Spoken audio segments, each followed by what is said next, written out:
It is 13 hours 30 sharp all across Guyana, and it is time for Elections Watch and COVID 19 Watch. Of course, the two matters are constantly overlapping with each other, and to cover everything COVID 19 and elections, senior journalist of Kaichor News, Mr. Leonard Gildarie, alongside his co host, Mr. Dr. Uncle Yog Mahadeo. Yes, good afternoon. Welcome once again to this program here on Kaicho Radio 99.1, 99.5. Good day to our beautiful people right across this beautiful land of ours. And today I want to stop right here before I do anything and read you something because this is very important to me and to the people of Guyana. It should be. I pledge myself, this is a national pledge and Yoga and I, when he comes on, we are going to be talking about it. I pledge myself to honor always the flag of Guyana and to be loyal to my country, to be obedient to the laws of Guyana, and to love my fellow citizens, and to dedicate my energies towards the happiness and prosperity of Guyana. And I see my good co-host, a good day to you, Dr. Yog Mahadeo. I felt that it was with everything that has been happening over the last couple of days. I felt that it should be a good reminder to our people what it means to say our national pledge, what it means to sing our national anthems, what it means to have our national songs. It's not just putting your hands across your chest and you recite something. It has a meaning. It was written there and it was placed there and it became the national pledge because of reasons, and the reasons has to do with love for this country, dedication towards this country.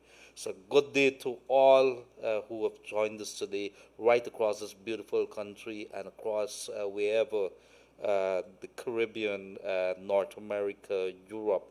Good day to you, people. It is July the 29th, 2020. 1 year ago today, there was the swearing in of former Justice and former Judge Claudette Singh, retired Judge Claudette Singh.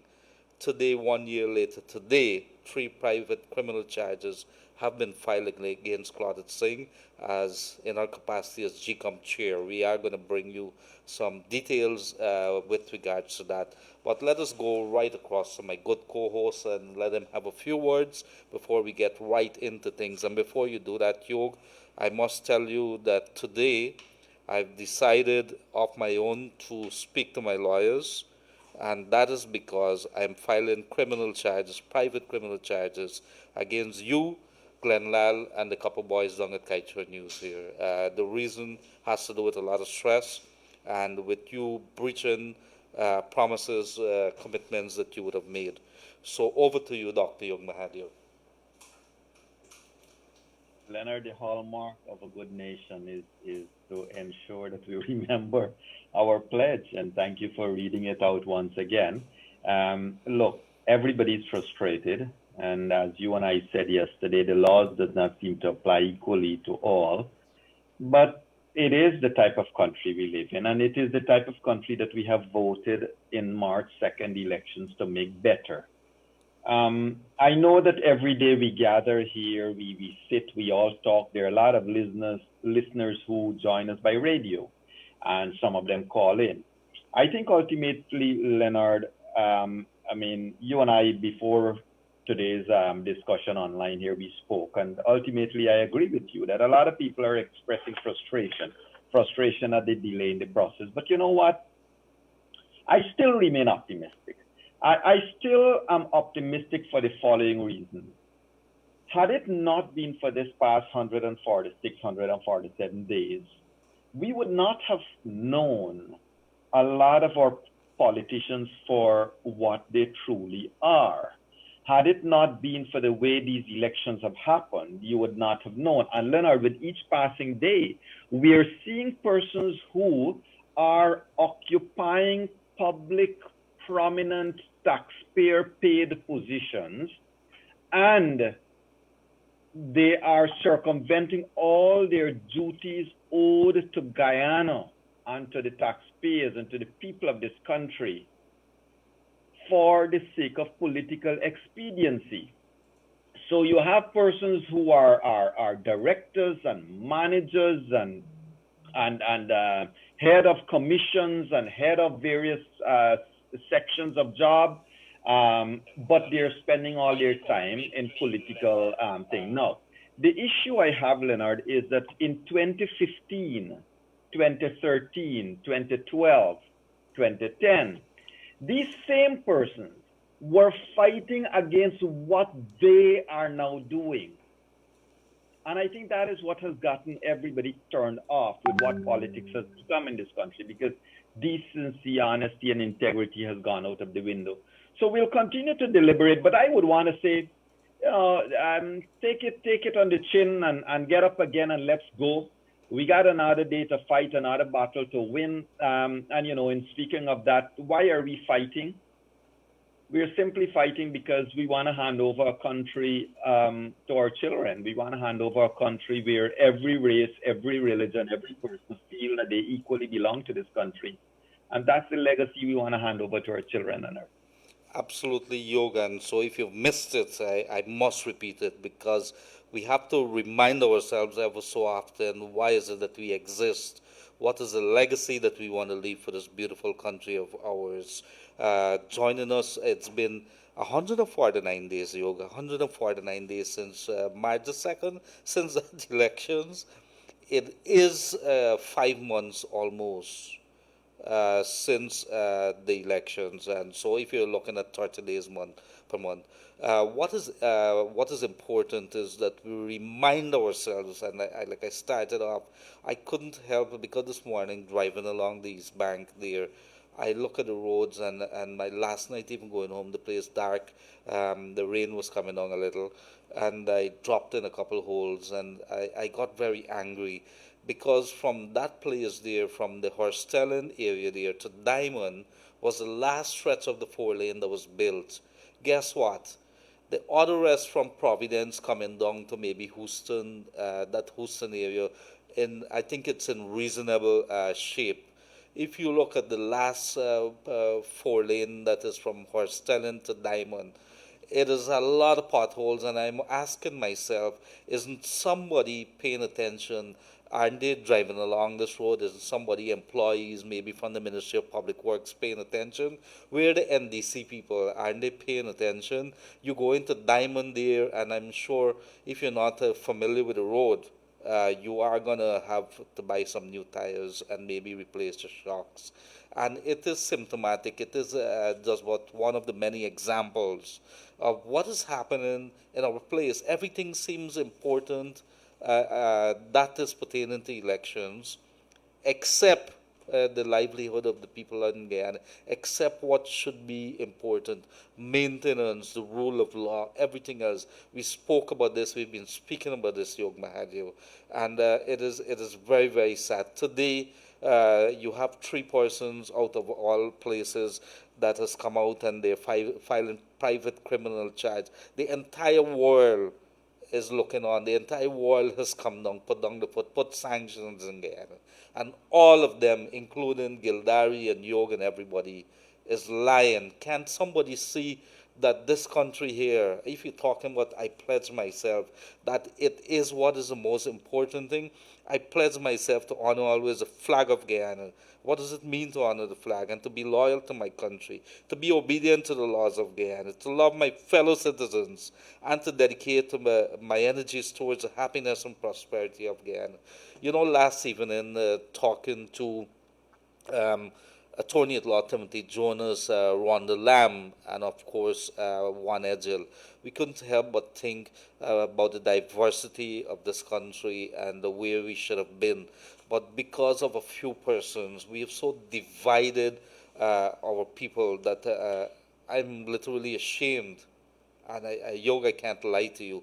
I'm literally ashamed to be living during this period of time where maybe I have to raise my head looking at others, that these are the leaders that we have in our lands, who have caused us to be in this situation here.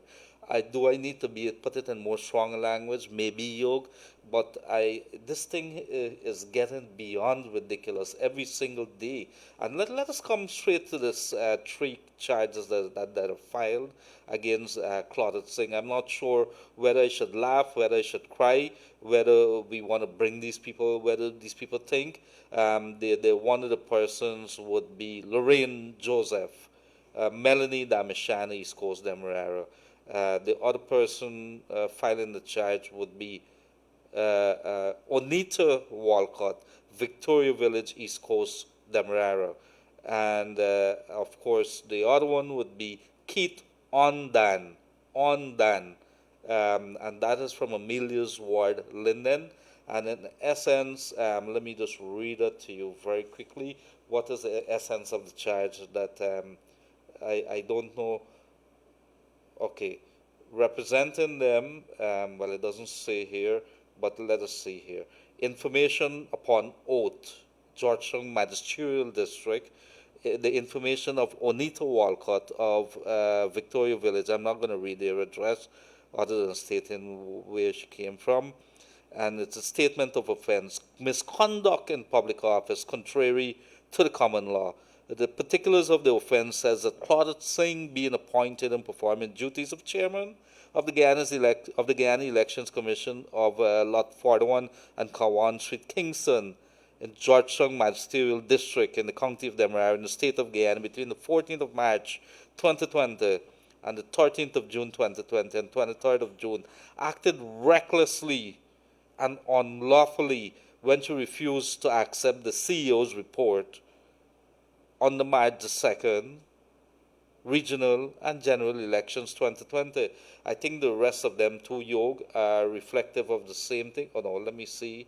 Claudette Singh, this one here from Keith Ondan now, and it goes on to say, she acted recklessly and unlawfully when she disregarded the advice of the legal officer of GCOM on the 16th of March 2020 and the advice of the Chief Parliamentary Counsel, Fongfat SC, on the 17th of May 2020 that a recount of the voters on the March 2nd, 2020 regional and general elections were unlawful, unconstitutional. Defendant knowingly caused the gazetting of recount order in the official gazette on the 4th of May 2020 and an amended recount order on the 29th of May 2020.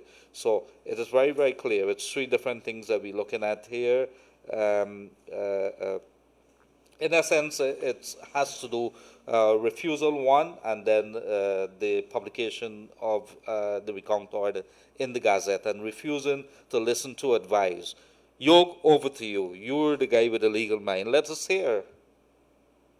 Well, my first reaction, of course, is that to remind us all that everybody is entitled everybody has a right of access to the court. My second reaction, Leonard, is I will send you a video in a couple of seconds, but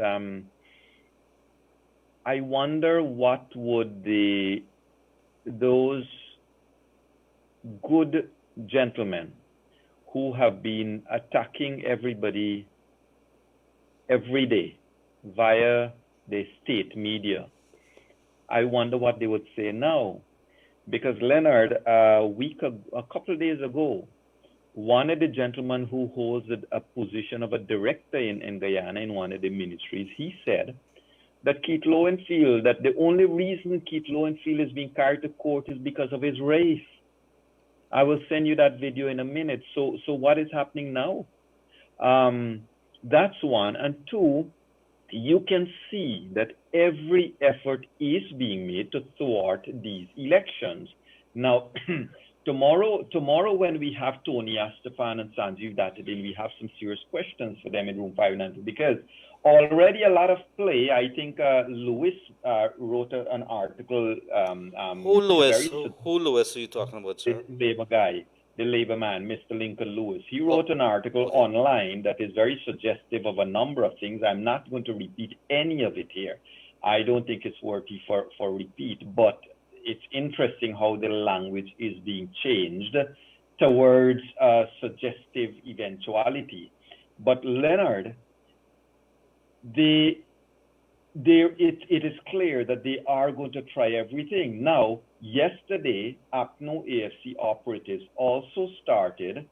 I think I saw a feed. I have been unable to verify the source, but the new general manager acting, it has been attributed to him. Now, let me say, I don't know if Mr. General manager Mahipal where? of Chronicle. I don't know if Mr. Mahipal said it, and if he didn't, I will apologize, and I do now. But I've seen a feed circulating that he is saying that the 3 government commissioners should resign. So it is obvious. And he's saying this in his capacity. My apologies, Yog, for disturbing you there. He's saying this in his capacity as a GM, the GM of Chronicle? Well, it was said on his personal portfolio. So not necessary, but can you now separate a man who's a GM from every other thing? Because, Leonard, the question that begs to be asked, if Mr. Mahipal was the GM of Chronicle at the time when the recount was ongoing, then it means the board of directors of Chronicle had to give him special position to go do political work. All of those things that we'll have to address and question after these elections are over. But come back to the point here, he made I believe it was a post on his media, I have it in front of me here, not on the Chronicle media, saying that that the 3 commissioners should resign. Now, so that is another angle they're going to take, that the 3 government commissioners should resign. So it means what you want to do, you want to basically decimate, you want to decapacitate the elections commission, you want to just remove the ability of the elections commissions from declaring a result of these elections. Because one, you try to rig it. They try to rig it by alleging fraud. They try to rig it by claiming that they were dead people, claiming they were immigrants. They're not allowing an investigation of these things. They're just alleging it. They're not allowing a court to investigate it. Then 2, okay, that didn't work. Now they're going to say the whole basis, the Constitution, the elections laws is unconstitutional. So this thing shouldn't have happened in the first place. When they gone past that now, they will go and say the whole Constitution is wrong. Throw away the Constitution, throw away the laws. Lapsus linguae. Then thirdly now, they're going to say, okay, well, we can't get past the hurdle of the laws, so let us remove the floor from Elections Commission. So the whole aim here seems to be now, the new aim seems to be to disable the powers of the commission from making a declaration. Leonard, I have seen vicious attacks, and I'm sorry to say this, but those people who are attacking the judiciary, those 2 gentlemen, and the ladies and other people who are attacking the judiciary and attacking the chairman of GCOM and attacking commissioners and everybody else who at this stage have been quiet and have not said anything, or those people who are not calling for a declaration of these election results just because they hate who they think will win, shame on them, Leonard. How else can we say it? They don't want Guyana to move on. That's what it is. Well, you know, there's a very, very strange thing. We seem to have got, I think we have sidetracked a little, not you and me, but the people of Guyana. And let me come back to it. The Caribbean Court of Justice has ruled very clearly what Keith Lowenfield is supposed to be doing with regards to the recount. It was ordered that he go and do certain things. Before he could have done it, there was this court case that was filed. That is now, tomorrow, the Court of Appeal is going to be ruling on it. Could you remind the people again, Yog, what were some of the orders from the Caribbean Court of Justice when it comes not only to Keith Lowenfield, but when it comes to the recount and whatever incidental orders would have been made by the Caribbean Court of Justice, which happens to be a court that Guyana signed on to as the apex court, the last court? Yes, Leonard. Well, indeed. What we got to do is take into background what happened. So they ended up at CCJ the last time. The David case, there was the Yulita Moore case. There was I now lost track of all the cases. But the CCJ would have said that the recount was legal. Events, everything has overtaken all those declarations, the illegal declarations of Mingo and so forth. The recount was legal, and that GCOM needs to get on with its business using the results of the recount. The president of the CCJ mentioned the release, the statement by GCOM, mentioned that GCOM now needs to go and get what it said it will do, get it done. But it hasn't happened. Another case was filed. Now, what this case, because CCJ ruled that the recount, which was based on Order 60, was valid, and Order 60 was based on Section 22 of the elections laws in part, that it was valid. Now they have gone back to the court to say, well, this Section 22 is unconstitutional. So the basis upon which the recount would have been presupposition is incorrect or unconstitutional. So they're going back to the court. Now, courts have already ruled. CCJ would not be a mad set of people to say, well, the roof is good, knowing that the floors and the walls and the windows are rotten. CCJ would have probably do what they did in September with the no confidence motion. Say you are a caretaker government, go and get the elections done. There's a Nigel Williams. There's a Nigel Williams on our feed here. Mr. Nigel Williams, I think you're in the wrong place, sir. In the very, very wrong place. But go ahead, Yog. Yes. So, Leonard, the CCJ would have made certain rulings, and I think what's been happening is that because of the way that APNU has seen that they can't wriggle this way or they can't wriggle that way, they are creating all kinds of smoke screens to the issue just to stop a declaration being made by Claudia Singh. Now, I tell you this, because people like you and me and the rest of the country has been calling on the chairman, how long are you going to allow these vexatious matters to delay your hand? How long are you going to allow all of these things to delay swearing in and a declaration and swearing in of a president? So now they're going against Claudette Singh now. So they want to say, okay, we're going to muzzle you, we're going to tie your feet, tie your hands so that you can't make that declaration. It's obvious, Leonard. The script is there. You could read it, that they are going to go against the chairman. And what will happen, of course, as the gentleman would have said, if they're unsuccessful with that, well, maybe their three commissioners are going to resign. It'd be interesting to see what happens. And what happens in a case like the three commissioners resign? The commission is already, look, the commission has been set up. In my view, I spoke to one of the persons this morning. The advice I've been given is that, okay, if the three of them want to resign. The commission was already appointed for the purpose of these elections. And the elections have been, the election day processes have been completed. What has to now be completed is the declaration. And so if they resign midway in the process, it must not stop the process. Exactly. An employee or a board member who walks off a board does not stop a corporation or an entity from existing or carrying out its mandate. It has to be carried out. They're going to make another spectacular first time in the world something like this is going to happen. But what else we have to be ashamed about? Everything else is shameful anyhow. Thank you very much, Dr. Yog Mahadeo. If you're joining us, it's elections and COVID-19 watch here.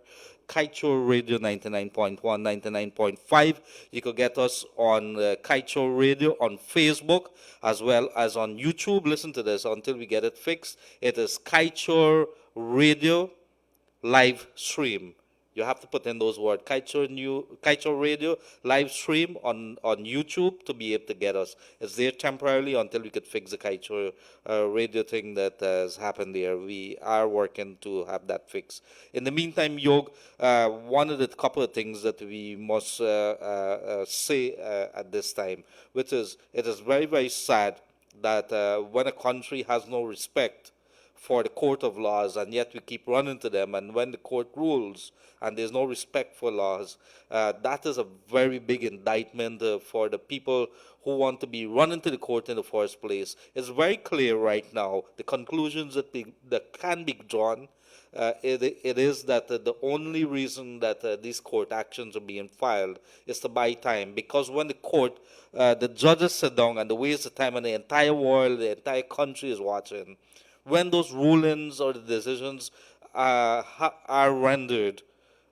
Yog, nobody pays it. Well, at least a certain part, a couple of people, a handful of people, decide they're not gonna respect, and that is the thing. That is why I read the national pledge, Yog, because when it comes back to it in the final analysis, it is the respect for the laws, it is the respect for the rules, it is the respect for the courts that counts in this entire scenario. We going back to the court there. Let's say that the court says that this thing here that you brought before us, unclotted thing, it's frivolous and I'm going to dash it out. It goes straight to the Court of Appeal. Those people dash it out. It goes straight to the CC, they dash it out. Then it come back and it says, you know what? I believe that she's too old to be sitting in that position that she's sitting. Let's go back to court again. You know how stupid, how frivolous, how time wasting this is. The court. Is the old a factor there? I'm not sure, but I'm just raising the issue, Yog, Yeah. that I am gonna file actions against you.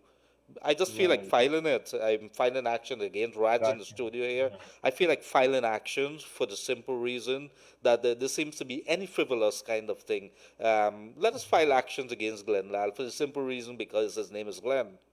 Why don't we go ahead with that? Well, and therein lies the question you and I asked a couple of weeks ago. At what stage would the learned legal luminaries that manage our court system in Guyana say that yes, there is right of access to the court, but there is also consideration of vexatious, cases? Because as Chief Justice Acting Roxanne George would have said, you cannot have the same thing come here under the name of somebody else and try the same case again. It doesn't work like that. And the courts, thank God, the courts are seeing quickly through the rules that they would have approached the court with. So those are the things, Leonard. But, come back to the thing, why I asked you if it mentioned anything about age and so forth. Here's why these things are vexatious, or this one indeed. So Madam Claudette Singh would have been appointed as the most fit and proper person above a list of 18 names. Including Chris Ram and Jerry Gavayo.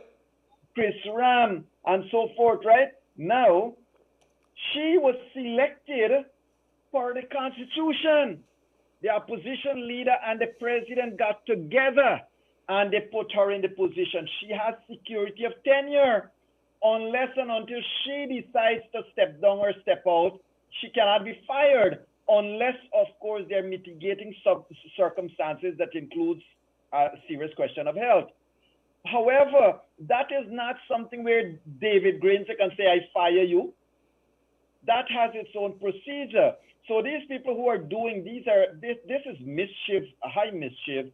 And Leonard, what amazes me is Mr. Granger's sanctimonious silence in the face of a lot of these things. You put the adjective wrong, Yog. You says Mr. Granger's sanctimonious silence. Where is the adjective supposed to go? I said that phrase purposely. Okay. Look, I mean, the truth is, Leonard, Mr. David Granger, regardless of which side you're the political divide, he is the president of Guyana. Like Claudette Singh, like Bharat Jagdeo, there are people in this country who do not like what they're doing, why they're doing what they're doing, and how they're doing it.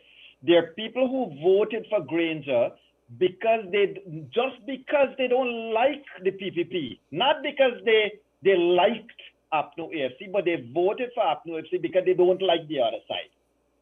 So it was a case of who we don't like, the lesser of the two evils kind of approach.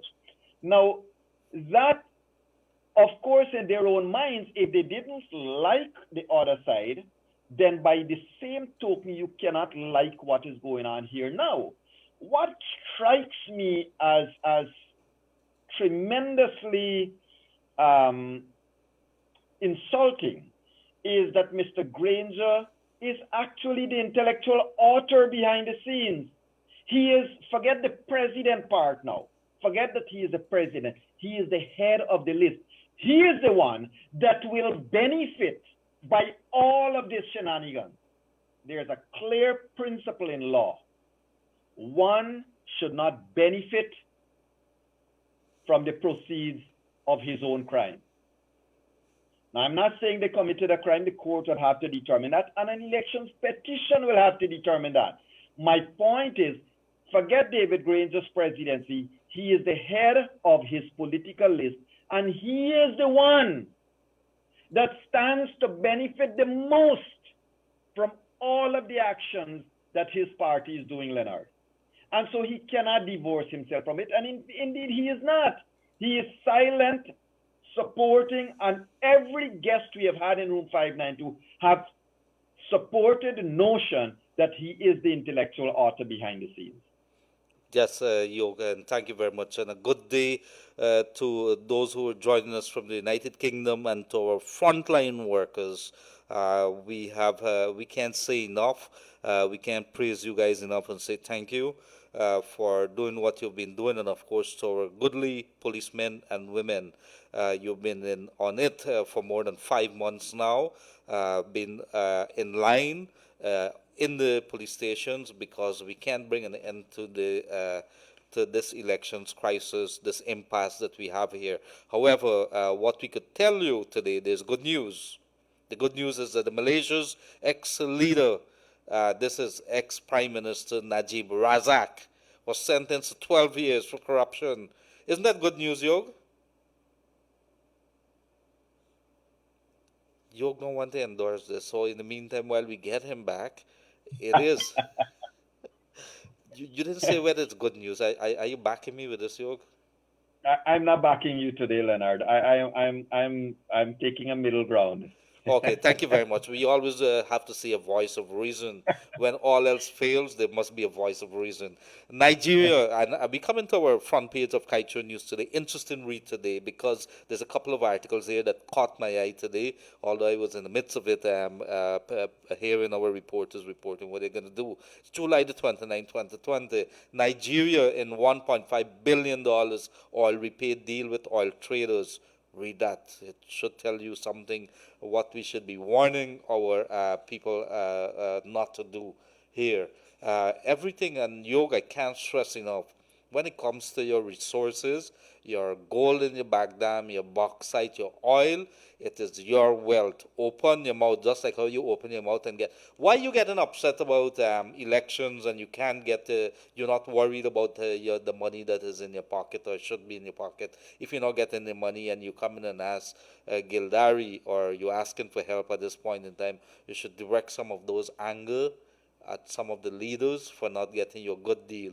So while they're sleeping and moving about with their SUVs and going and eating fancy dinners, and they've been taking salaries over the last couple of months when they should be out of office, we have you to blame. Open your mouth. We're going to open our mouth for you, but you should too.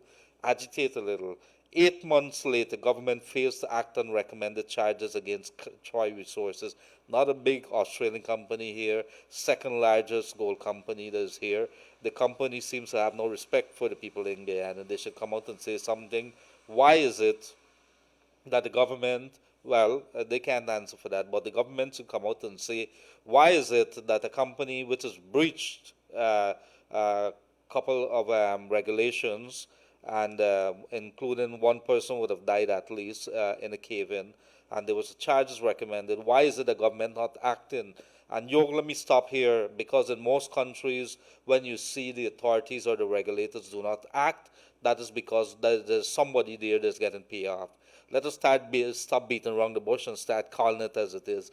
You have rules, you have regulation, you're signing a deal, an agreement with these people that has been sanctioned, that has been overlooked, by lawyers who are looking at the fine print. If Yog Mahadeo and Gildarie do such and such a thing, these are the likely scenarios that's going to play out. Time and again, these things happen, and the ones in authority are not doing anything. You meet across to the gold bush there, and when you hear what the people of the geology and the mines officer receiving so many complaints, people taking waterways, people actually diverting waterways in Guyana. You would you imagine that, our national waterways? This is why if you fly over like on the airplanes and the helicopters, like what Mike Charles would do. I saw a photograph yesterday with where the Cayuni meets the Mazaruni, I think it was. And if you see the different colors waters, and then you realize how bad the situation is. People are moving across the borders. Mine here, don't declare it, take it across the border. The mines officers are being paid off. If you guys wanted to test us, you could come and we could probably tell you what we do know. But that is one of the many areas, how the regulators have failed the people in Guyana. Smoke and mirrors, how AFC, APNU failed to fool the international community.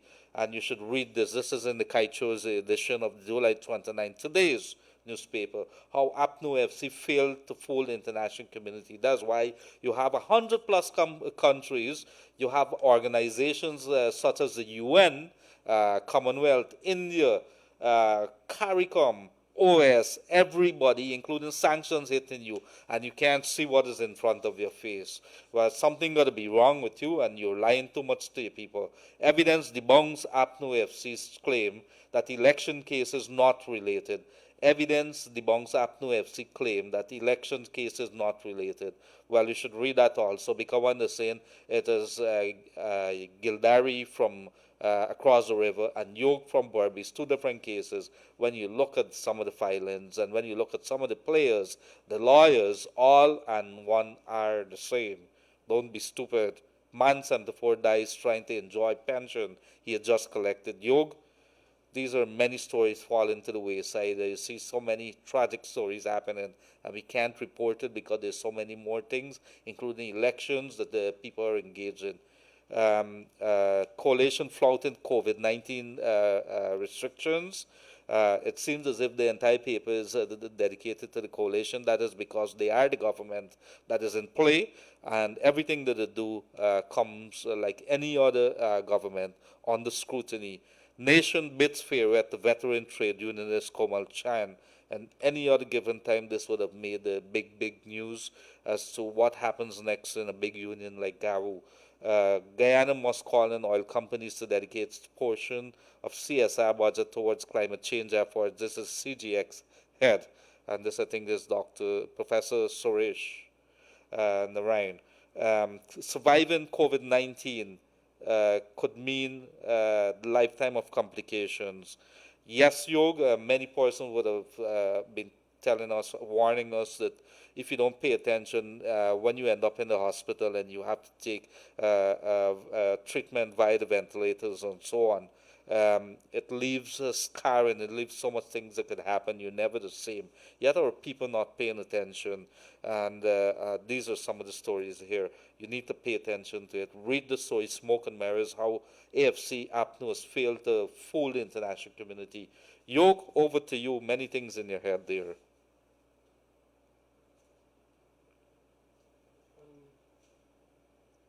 Yogi there? Leonard, yes. Sorry about that. Yes. What concerns me most at this moment is where we are going. There are two things I want to raise with everybody. While the Guyana RAG, they continue to spew the politics, the amazing thing, Leonard, and I'm hearkening back to some of our callers who called in and said that we were being unreasonable to the coalition. But Leonard, I wish to repeat, in 2012, 2013, 2015, 2011, 2010, it was the APNU AFC that was carrying on so much against the abuse of state media. If you recall, they had reduced the state media budget because they had a majority in parliament. They had voted together to reduce the state media budget to $1. In other words, they throttled, they threatened to kill the state media totally, totally. They voted $1 for the state media. Now today, you have persons working millions of dollars in these same state media that is now throttling the rest of the country. So the hypocrisy is in front of us. We are seeing it. It is real. That's one. And persons who would be calling in to support them, nobody's making any comment about these things. Leonard, what you and I are doing here, we're sitting on a ground of independence. None of the political parties, nobody could ever say that they saw me or you or Glenn Lal or anybody take a political flag and fly it up. We have been independent and we have been speaking out. Like you, like everybody else in this country, when I was much younger, I would have been, taking up a political stance. That went by. When you see that regardless of which politician go into office, it's the same place. Everybody starts to get consumed with power and not with helping people. Now, come back to this thing. I like when you refer to the Nigerian, Malaysian case and so forth, Leonard, because people need to know that in other countries, cases like Nigeria, Malaysia, Leonard, which one of the two? Is it Malaysia, the Chief Justice of the country? Because he took a political position and because he gained state assets, the Chief Justice was taken to court and was stripped of title and was shamed and debarred and everything else. Here, you have people who are attorney generals and who are having such positions that really behave and act as if they're above all the laws of this country. Indeed, your Guyana's attorney general has refused to take a independent position. An attorney general stands up in front of the court and say, I am the upholder of the Constitution, but still, I'm taking one side of this decision. I'm taking one side of this discussion. So, and all of that being paid for by the state. Now, the other thing that, as you rightly said, the court cases are going to go on, and when the court cases are going to finish, it's evident what next play these people are going to have. But let us not forget, meanwhile, the country has to open back. You have an issue with COVID-19. I think the police are still, as you would have shared with everybody a month or two ago, the police are still on their on and off, what you call it, duty. They're in line. It means that a lot of them are camped out full time at the police stations. Correct. They're 4 days on, 4 days off. I think that kind of duty. And but what has to happen is that when the police doing their job, Leonard, the way that the political directives are coming down, they're making the police look bad. You and I, we know a lot of policemen and policewomen who are very decent, hardworking Guyanese. I have no problems with them. But when the political directives are going to be handed down, Leonard, it makes a shame of everyone. So, for example, the police had to give permission to have APNU AFC breach the COVID-19 restrictions and have a gathering of people, right? Now, I bet you, no church, no masjid, Friday's Eid, right?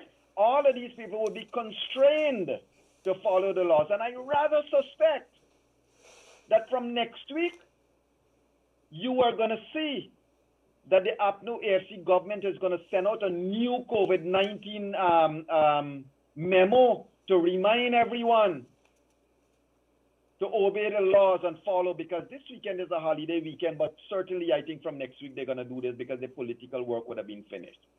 Yog, Leonard, this is the police in bad light. Go on. Yes. I'm looking at here, it was bought, somebody just texted me here, and I don't know, they said we should pay attention to the Chronicle today, the Guyana Raggers, you would call them, as you would call it. On page 2, there's a headline, GCOM conquered spoiled votes. That's in inverted commas. And the headline, the fly line that is next to that is APNU FC's Mahi Paul. Listen to me very carefully, Yog. APNU FC's Mahipal says national account riddled with illegalities, right? We are going to go straight into the editor-in-chief. I think the editor-in-chief is Nigel Williams. If you go onto the to the Guyana Chronicle Facebook or website, Ganesh Mahipal is listed as the general manager. So the conclusion there is that the FC Apnews Mahipal and the Guyana Chronicle general manager is one and the same person, and all the positions are one and the same. I don't know. Yes. Below that, there is a ad. So There's a stick a paid. pin. Yes.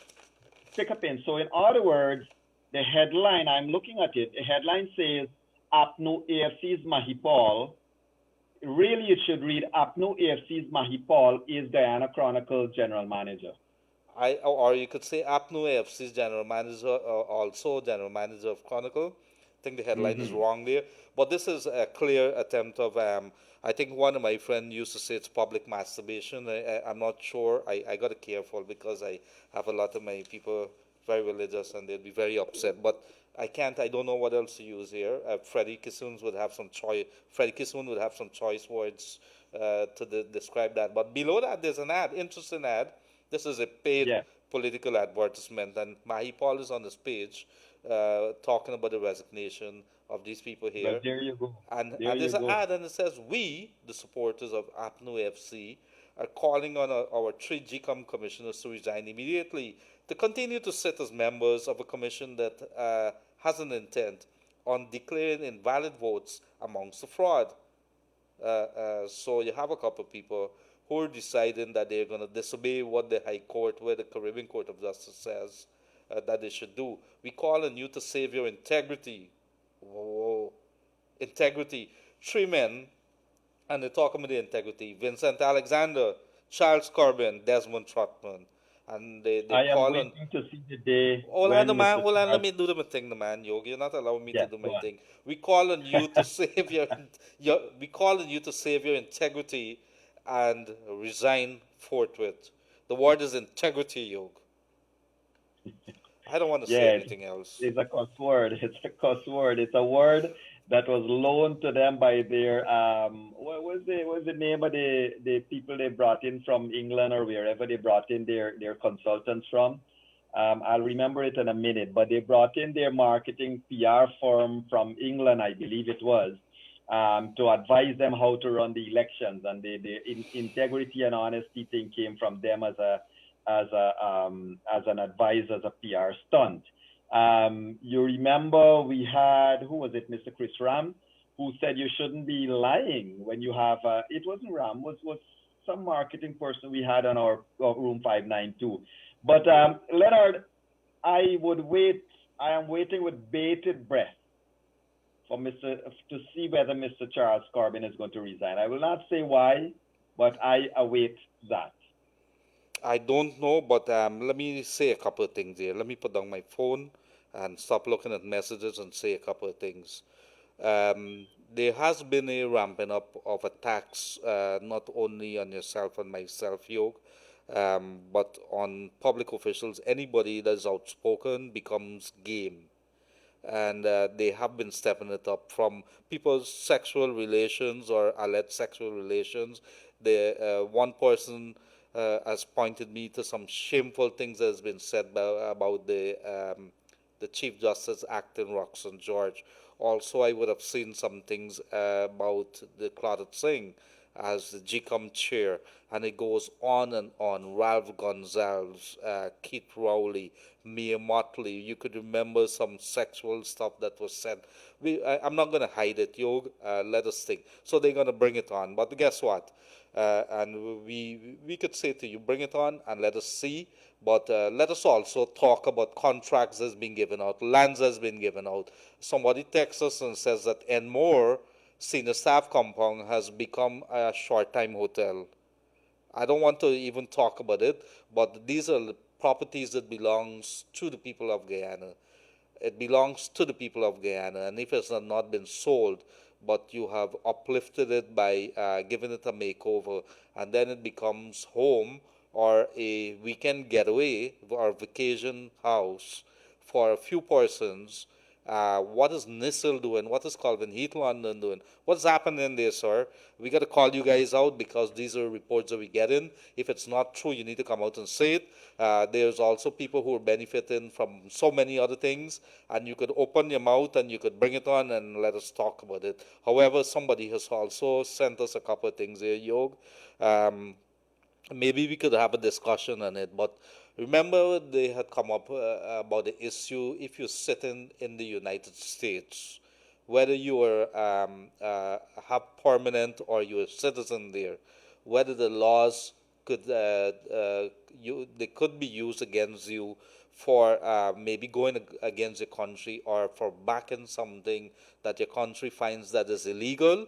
Well, apparently there's several pieces in the law which could actually be activated against those persons, and there could even be complaints filed bringing the U.S. authorities' attention to persons who are backing an illegality, who are probably backing a dictatorship, who are backing anything that is sitting there fomenting any kind of illegalities in Guyana, who is probably pushing violence, who is probably calling any other things that could be seen as not against what the U.S. stands for.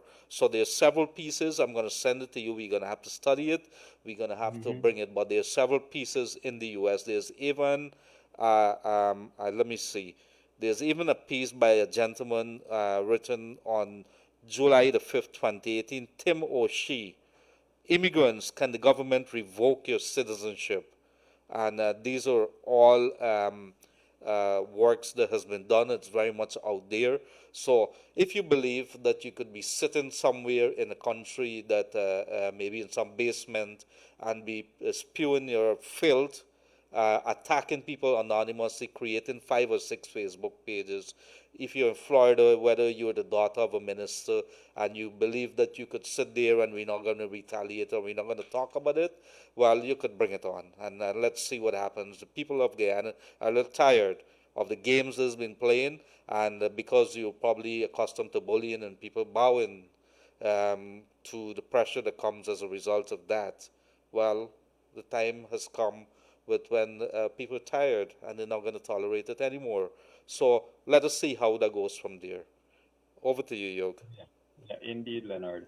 I wonder, having looked at, you're right, the issue with the private charges filed against the GCOM chairman. I'm looking at it, and Leonard, I wonder if they have taken in consideration, some of these things, that if you file such cases, because remember, the political parties are using private citizens as the front for a lot of these cases. And I wonder if the persons who are being used as the front for these cases realize that down the road there may be repercussions in terms of their names being used in such cases. And, when people are going to track and trace how monies are being paid to the attorneys and where the monies are coming from, and, the kind of fraud and so forth that could be anti-money laundering, because a lot of laundering of money going on presently, a lot of laundering, illegal movement of funds happening.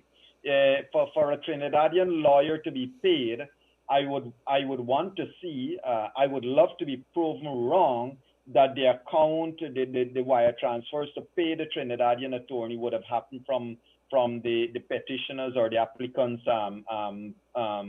system to the attorney. Those are the things I would want to see that Mr. Basil Williams, when he decided to go on a frolic of his own, to employ another attorney to represent him and himself, of course, in the last case, that payment is coming off his own pocket and not the state. And also, when we have these two gentlemen on tonight, tomorrow night, we'll be talking a little bit about malicious prosecution and stuff like that, because I think people out there need to know what could ultimately happen when such cases are being filed. The other thing in my mind, Leonard, do you think that these cases were filed? And mind you, ladies and gentlemen, the cases were given prominence in the Guyana Rag.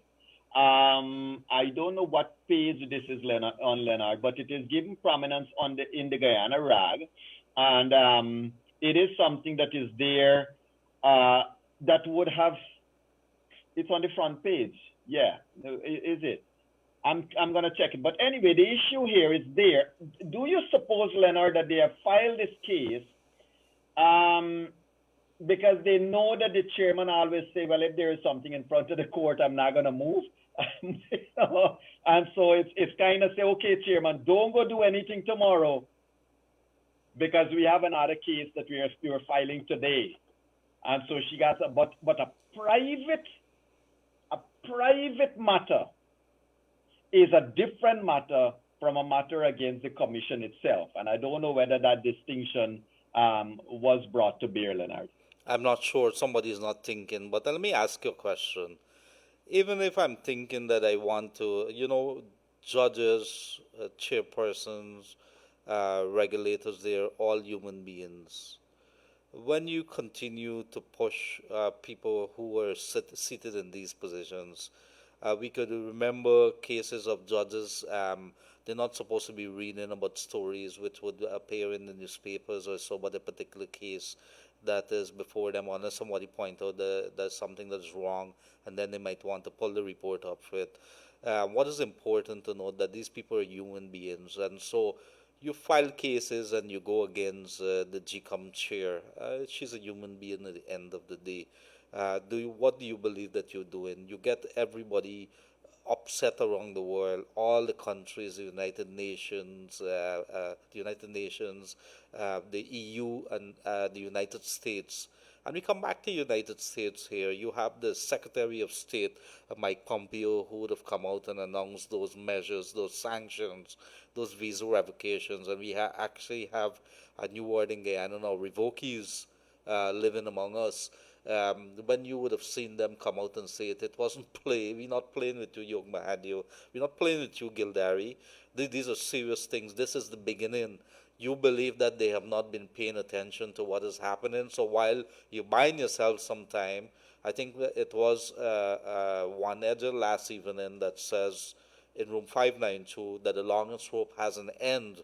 And so, it has to run out. Your back has to be against the wall sometime. And so what is it that you're trying to achieve by buying a day here, buying a day there?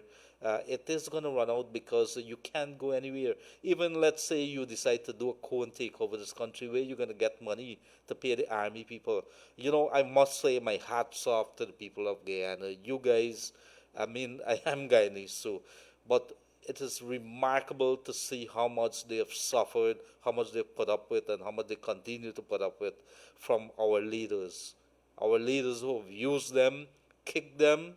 I don't know what else to say. What else to say? How much of a resilience our people have built. But you guys stand tall, man. You guys have done tremendously well by having the patience and by tolerating them. It's about time that you wake up and start demanding your resources. You start demanding that your leaders do better, or the people that are sitting in office. But because, as Yog Mahadeo said recently, it's very difficult for him to contemplate. I think I'm just using your words very loosely there, Yog, to contemplate thinking of them as leaders at this point in time. Leaders, to use the word leader is a different ball game altogether. You have to use it in a different context. So, Yog, before we go to the lines again, over to you, and maybe we go straight to our people. We want to hear from them. Yes, Leonard. I would agree with you. Let's hear from our people. At this stage, we gotta keep the ball going. I mentioned earlier that there were some paradigms we need to look at, Leonard, and one, of course, you quite rightly put out there, the international community and how they're looking at what's unfolding with each passing day here. A lot of people, including senior persons from within the administration, they they have behaved, well, what's this thing about taking away visa? Who care about your visa? You could keep your visa kind of thing. That's what they have said. And Leonard, in saying that, it's fine. But can you imagine, ladies and gentlemen, that you have a Minister of Foreign Relations, and supposing your Minister of Foreign Relations cannot travel out of the country? Can you imagine, ladies and gentlemen, that you have a minister, let us say a Minister of Finance, that's supposed to be dealing, working with, and talking with all the international agencies, and suppose your Minister of Finance cannot travel? So when we take these things like as if, oh well, it's something that who care? They could keep their visa, or they could do this or that. Leonard, the country, people need to think of the impact it's gonna have on this country. Now you have a president of the country who may not be able to travel. You have Commonwealth heads of state, heads of state meeting, and a head of state in Guyana cannot attend. You have Venezuelan border issue coming up at the International Criminal Court, but your foreign affairs people cannot attend.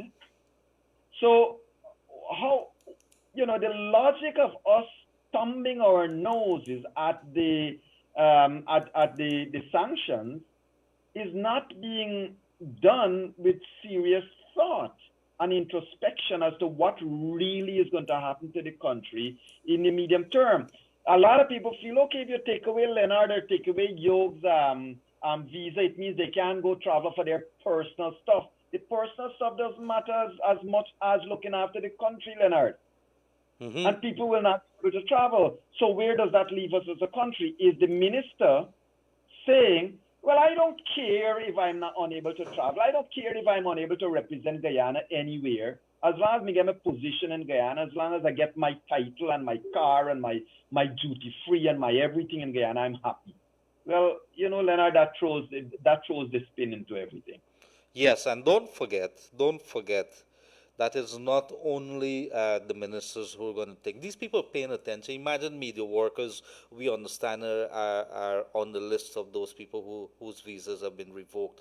Imagine if you have a country in which a government or you have a group of people decide to not want to move, and the army decide to help them. The army officials, if you have wives, if you have families and things like that, they start doing that. And imagine everybody, you can't travel anymore. You know how devastated, how much of a devastation there's going to be to a lot of people. But there are other things that we need to pay very close attention to. After 1 month, where are you going to find the money? Because remember, you can't send your rice to anywhere. You can't send your sugar anywhere. And if you talk to the rice millers at the moment, they're going to tell you that there's a crisis that is brewing. There's a large stockpile of rice right now at several mills. Everybody around the world now, and if you understand how the trading of rice works, they are bringing out the rice from the bonds and they are releasing it. When that happens, the rice price goes down. We don't have sugar to send out. The gold, fortunately, is doing something, but there isn't anything much. If you have the other industries, remember, we don't have, I think bauxite is not really happening right now. Maybe bauxite is doing some work, but very little. So what else is happening? Nothing much is happening. The world doesn't have money because of COVID-19. So you're going to see a contraction within a month because you can't have access to any international donor funding for COVID-19 because of what's happening here, because you can't trade and you can't have those receipts coming back into the country. And people now working, where you going to get the money to fund the army? Where you going to pay the people them? So let us think about this thing very, very carefully and don't allow a few people who believe or who remain delusional that they believe that they could remain a country that is going to close the borders. Where you going to find the food? How are you going to import food if they block the ships from coming here with supplies? So let's think about this really. Let us remember something, that a lot of these people who are making that kind of talk, the political so-called leaders of the APNU AFC, they're making that kind of talk. Well, what about, please tell me what day you want me to bring back your visa and stuff like that. A lot of them are forgetting that if we have athletes in this country that wants to compete on any regional or international front, if we have persons of the arts and culture area that wants to go showcase themselves in any well, you know what, Leonard? If you're head of sport, if you're head of culture, if you're head of this, if you're head of that, says, well, we don't care anything about visa, what are you saying to the athletes who are training and working hard to represent their country? What are you saying to the footballers? What are you saying to the cricketers? What are you saying to people across this country? That's one. Two, isn't it the same APNU AFC whose head of the list, Mr. David Granger, said, we do not interfere with GCOM? You remember that statement, Leonard? Mm-hmm. Yet, what does page 2 of Today Guyana Chronicle have? We call on the commissioners to resign. Leonard, there is something called media responsibility. You guys at Kaitor News, you guys, you take decisions about not carrying certain types of ads because, excuse me, it is going to be a breach of certain privileges and rights. It's going to be a breach against the code to which your editorial board stands up for. So, Leonard, that is also very strange. But to come back to your point, our discussion point with the, not just exports are going to suffer. Maybe there will be a country that will come to us and say, please, we need your rice, or please, we need this and we need that from you. We need your gold. So maybe we'll be able to export. What about our athletes? What about our students? What about, can you imagine if we are not part of the CARICOM? Can you imagine if we break off? Look at the rancidity. Look at the relationship between Barbados and us. Leonard, what is going to happen to our education system in this country? Are we also say, well, keep your CXC region. We don't need to be part of your CXC. We will design our own exam here, and we're going to have our own children write and pass and stay and work just here. They don't need to write CXC. Are you going to tell your law students, well, you don't need to go to UWI, to the Hugh Wooding school there. You can do everything in Guyana. So one by one, as they're breaking off the limb of the tree, what are we going to be left with? Absolutely nothing, because no country in this modern world can exist on its own, Leonard. You're telling the people, don't fly, don't bring a plane, don't bring nothing. We wanted, you tell me what day to bring back my visa, and I'll get, this is what they're saying. Yes. Leonard, those are the people who are telling your children and my children, study, work, you'll go overseas and showcase yourself. Go where? Let us sell some plantain chips. Let us go do that. At the end of the day, there has been news coming out that rice farmers are unable to pay the mortgages. They're unable to plant because nobody's giving them credit. We would have read a few days back about the hardship of the sugar farmers. These are heroes, people who've been in and out year after year trying to eke out a living, and nobody's paying attention. Everything crumbling. Everything is going down across this country. I drive in and out of Diamond every day, every evening. And guess what? Trenches are filled. Nobody's doing anything. We are literally at a standstill, Yog. Nobody's weeding. Nobody's doing anything. I see 1-2 parts of the road being cleaned, and that's about it. You look at the potholes that's on these banks. Nobody's paying attention. Everybody stopped working. I think public servants are being paid. But guess what? Nobody doing no work, because if they were doing the work, you would not be seeing that. Somebody had to be paying attention. But let us go to the lines. We want to hear from our people. 2267453, 2267453. Please send us your text to 6222222.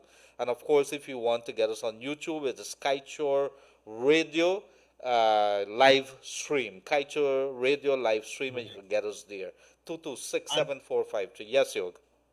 And meanwhile, you're saying that, Leonard, let me just share this with you. The indigenous peoples, they have, for the past decade and a half, 2 decades, they've been working hard to put themselves together into groups. There are a lot of persons working with our indigenous, and I'm talking about indigenous peoples. They're working together and they have gotten together groups. Admirable, admirable, Leonard. They're making ready, they're exporting stuff. They're making a lot of stuff in the interior, bringing it out, trying to get it exported. You know, Leonard, you're talking about the livelihood of everybody all across the length and breadth of Guyana because a group of persons decide they want to rule till thy kingdom come. They don't care how you voted, and they just say they allege there was fraud, and what they allege must be taken as true. A court mustn't listen to the allegations. A court mustn't determine whether it's true or lie. They said so, and so it must be. Leonard, everybody is going to suffer. Indigenous people, everybody. And I want to say a shout out to all the housewives across this country. You guys got it tough, and you've been hanging in there. And thank you very much for giving the strength to the men, and of course to the men also, who are the housewives, who are the single parents as well. I want to say, keep on doing it. There is light at the end of the tunnel. Of course, I want to say good day to my wife Sabrina. Good day. I hope that you're having a good time there, and that you're relaxing. Very hard-working girl. And she is saying that I don't really pay attention to her. I allow Yog to talk about his wife and what she's been baking. And I am going to file a lawsuit against Yog at some time or the other, as it seems to me lawsuit is given away, and it's Wild West out there. But I'm going to do that for not being able to benefit from his oven. But good day to my wife. There's a caller online. Caller, good afternoon. Hi, good afternoon, Good afternoon, Yogan. sir. Good afternoon, Leonard. Good afternoon, sir. Yeah, you will agree with me that no side is all bad and no side is all good, Go ahead. right? Yes, go ahead. No, so how y'all just seem to be painting one side as everything they do is either wicked, is either bad, Mhm. is either undemocratic, Mhm. and the other side, when they do the same thing, they are told they're fighting for democracy and all these things. You are telling me that knowing Barajagdeo as you do, that he ain't do nothing wrong in this whole thing, that the PPP did nothing wrong in this whole thing, that y'all him want, I listened to y'all for months now, Mhm. and when y'all started first, y'all were good, y'all were neutral. But when you gonna go over and buy the other side over, hook, line, and sinker, I see when the PPP people come on, y'all just be like sycophants. Y'all, everything, like virtually everything they're saying coming out of the Bible. You know? And I think in the interest of fairness, partner, y'all should stop doing what y'all do. Well, Not I stop think doing what I think you living in the wrong country, sir. I did right here. No, no, in no. You're Guyana. living in the wrong country, because if you're looking at the rule of law, and when it comes to respecting the court, you will not Yeah. be saying the same thing. And if you're talking about a couple months back, where things were different than where we are today, 13th or 14th court. Have you counted how many court cases? It Have you don't asked matter. who's paying for those court cases? Do you know? Leonard, No, it's but do you better know, we sir? fight You these want to matter ask in me? the You court. want to answer me that? Who's paying for those court Okay, cases? just listen. Don't worry payment. The No, payment what do you mean? is Don't worry with the Just payments. listen We to have me. to worry about it. Who's paying for the PPP cases? Who's Wait, paying wait a for minute. the PPP cases? The state You don't know cases. if Who's they're paying for laundering that? money. You don't know if they're Yog, laundering money, Yog, you deal with this man, boy. I don't know how to deal with you. Yeah. right? Let me answer you, sir. I don't know. You were saying that there are two sides. Let me tell you what are the two sides presently, in my view. In my view, the two sides presently in Guyana are APNO AFC and the rest of Guyana. No, sir. When I invited agree. Timothy Jonas last night, I did not invite Timothy Jonas on his basis of being in any party. I invited Timothy Jonas because he's an independent thinker and talker. When I invite Sir Ron Sanders tonight, Sir Ron Sanders, he came out of the PNC. When we invited the State Department people 2 weeks ago, they don't belong to any party here. So I understand what you're saying, and I support that. there's good and there's bad in all sides. But show me a little bit of the good, no, man. Now you are thinking, or you want me to say that we're cheering everything the PPP. This is not about the PPP. I don't care who win or lost the last election. The winner must be declared. Any allegation of fraud got to go to a petition court. Any allegation of an elections fraud must go and let a judge decide. You can't decide in Congress place that the votes mustn't matter, or 41 boxes didn't get documented. Why You lied out when Mingo lied before, results? and they're When lying they were using again. Mingo's figures, why you didn't carry the election petition? Why the PPP didn't carry the election petition? Why? Why? You can't go to an election petition unless there is a declaration. Well, wait for the declaration. For the declaration every single day. Every single day, your leader, every single day, my apologies, every single day, Mr. David Granger is coming up with one excuse or another to disable the chairman from declaring these elections. Declare the elections, go to the court. If the court says fresh elections in 90 days, let's go to fresh elections in 90 days. But not because David Granger says so, I must believe it. They lied. He lied before. The other side lied before. All I want is my vote to be counted. I don't care about any of the liars. Finally, I want the people's votes to be counted. Finally, Yog. We will not have a solution to this problem until we come together. It's a Guyanese problem. So how do you deal with the elephant in the room, sir, which is declarations which has been ordered by the court? Leonard, let me beg. Hear me, my brother. You are right. That is the talk we need in this country. We need to discuss. But buddy, you can't come put a gun or a knife at my neck and hold my family at ransom and say, let's talk. You gotta say, let's declare these elections. I said it last night. The PPP has to change its priority. The first order of business in the next government must be negotiations and discussions. So you will accept that invalid votes must be counted and then go to election petition. Tell me, who determined the vote invalid? Yeah? Who? You had all the international observers. You had all the local observers. Hold on. You had the international. Hold on, please. You had the international observers. You had local observers. You had everybody there. You had GCOM secretariat there. GCOM people sign off on all of them. All of them accepted it. Only APNU AFC says it's invalid. Now you tell me, who else said that the votes were invalid? How many things were supposed to be done in the recount? Now 4 things? But tell me now, who said it was done? Everybody want to hold upon. But who said that the 4 things weren't done? You tell me, who said it? Who said that the 4 things weren't done? If Claude Singh knew... Chief, make a point very quickly, and I'm going to ask you, Yog. Chief, sir,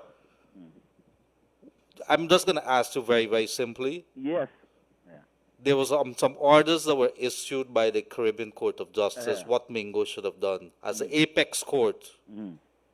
What happens to those orders? Which orders?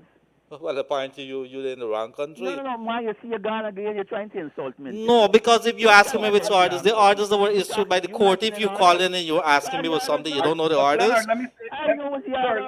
So why are you asking me what orders for? You talk to this man.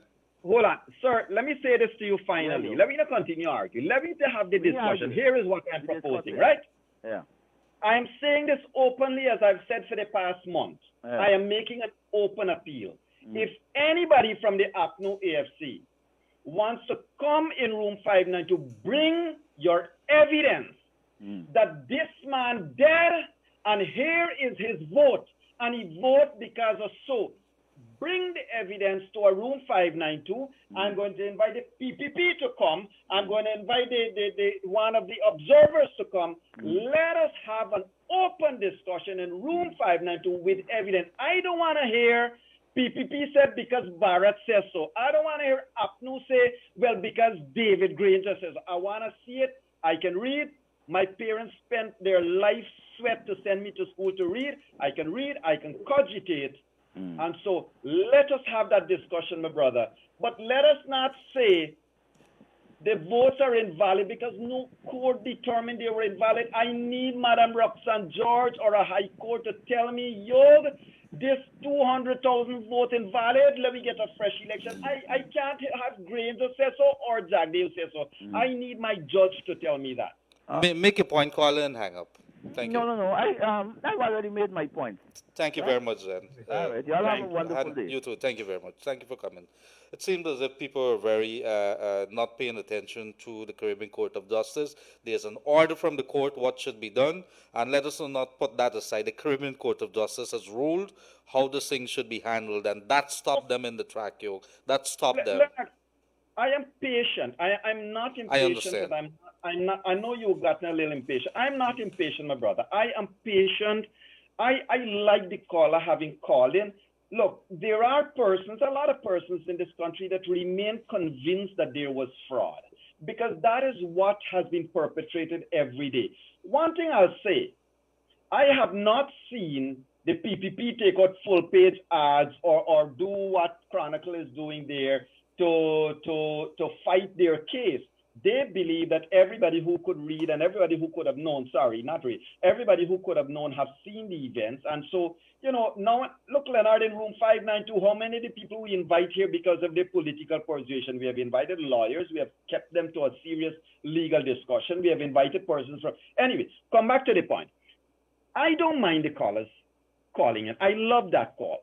But my thing is, you or me, Jagdeo can't tell me that the Sophia boxes had a problem. Jagdeo can't tell Yog that the boxes up at Reason whatever had a problem. And neither can Granger tell me the boxes had problem. These are political people. They want to win an election. What I do know is that on March 2nd, the SOP said so. What I do know is that after the recount matched the SOPs to a great degree. I think almost 90-something% degree. What I do know is that one party made allegations this way and another party made allegations that way. And those allegations, that's what I know, needs to go to a court like what the PNC did. The PNC took not this last election, one of the elections before, was it 1997 elections, Leonard?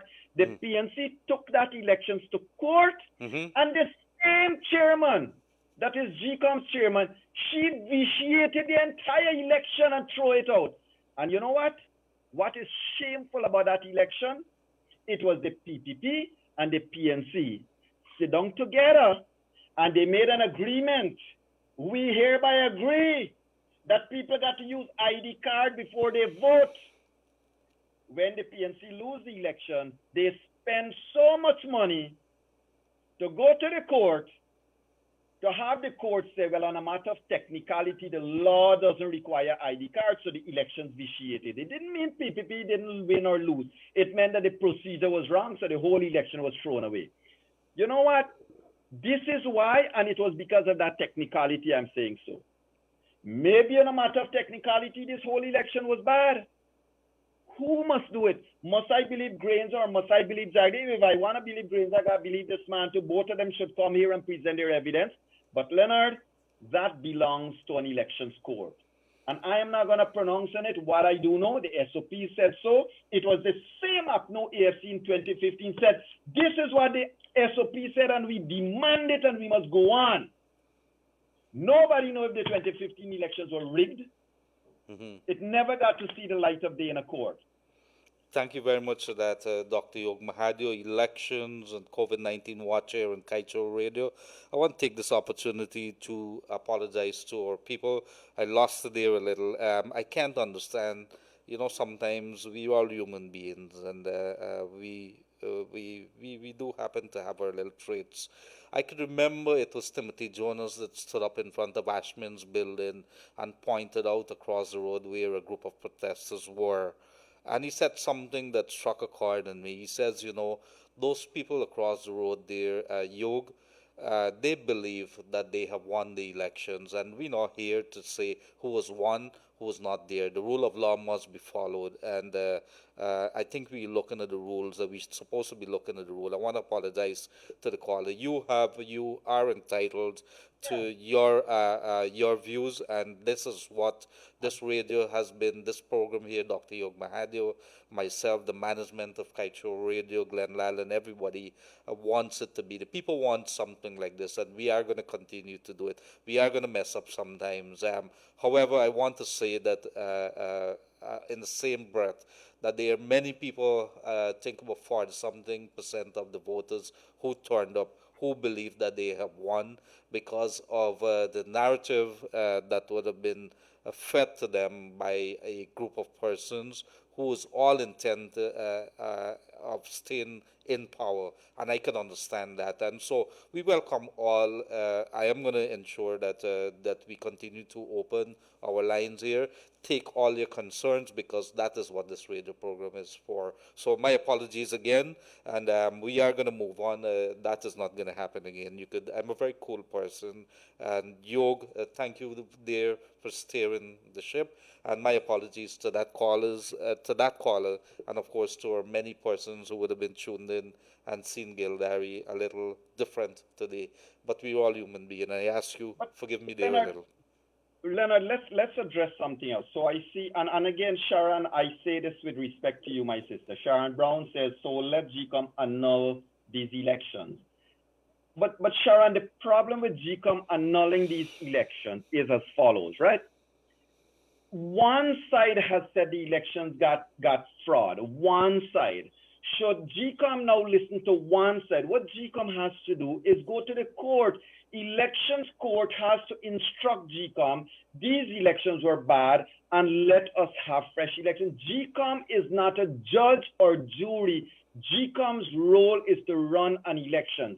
Mr. Lowenfield will have to go to the court and will have to explain to the court why he was being paid the millions, multi-million-dollar salary that he would have been drawing, and he couldn't run the elections. He got to explain. How come the GCOM secretariat has to explain to a court all the money they're drawing, why they were unable to do it and do anything for Guyana? But it is not GCOM, my dear sister. It is a court that has to do so. And by the way, nobody must benefit from their crime. And so if any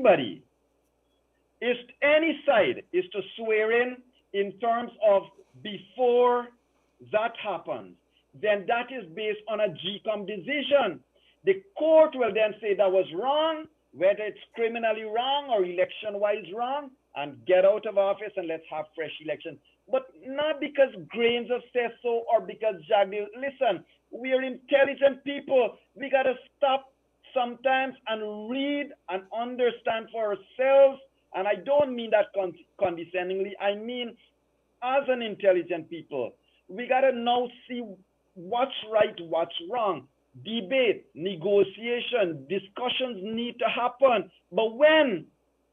Are you ever going to negotiate with a man who decides he's going to take away your roof and your house and your floor and your windows?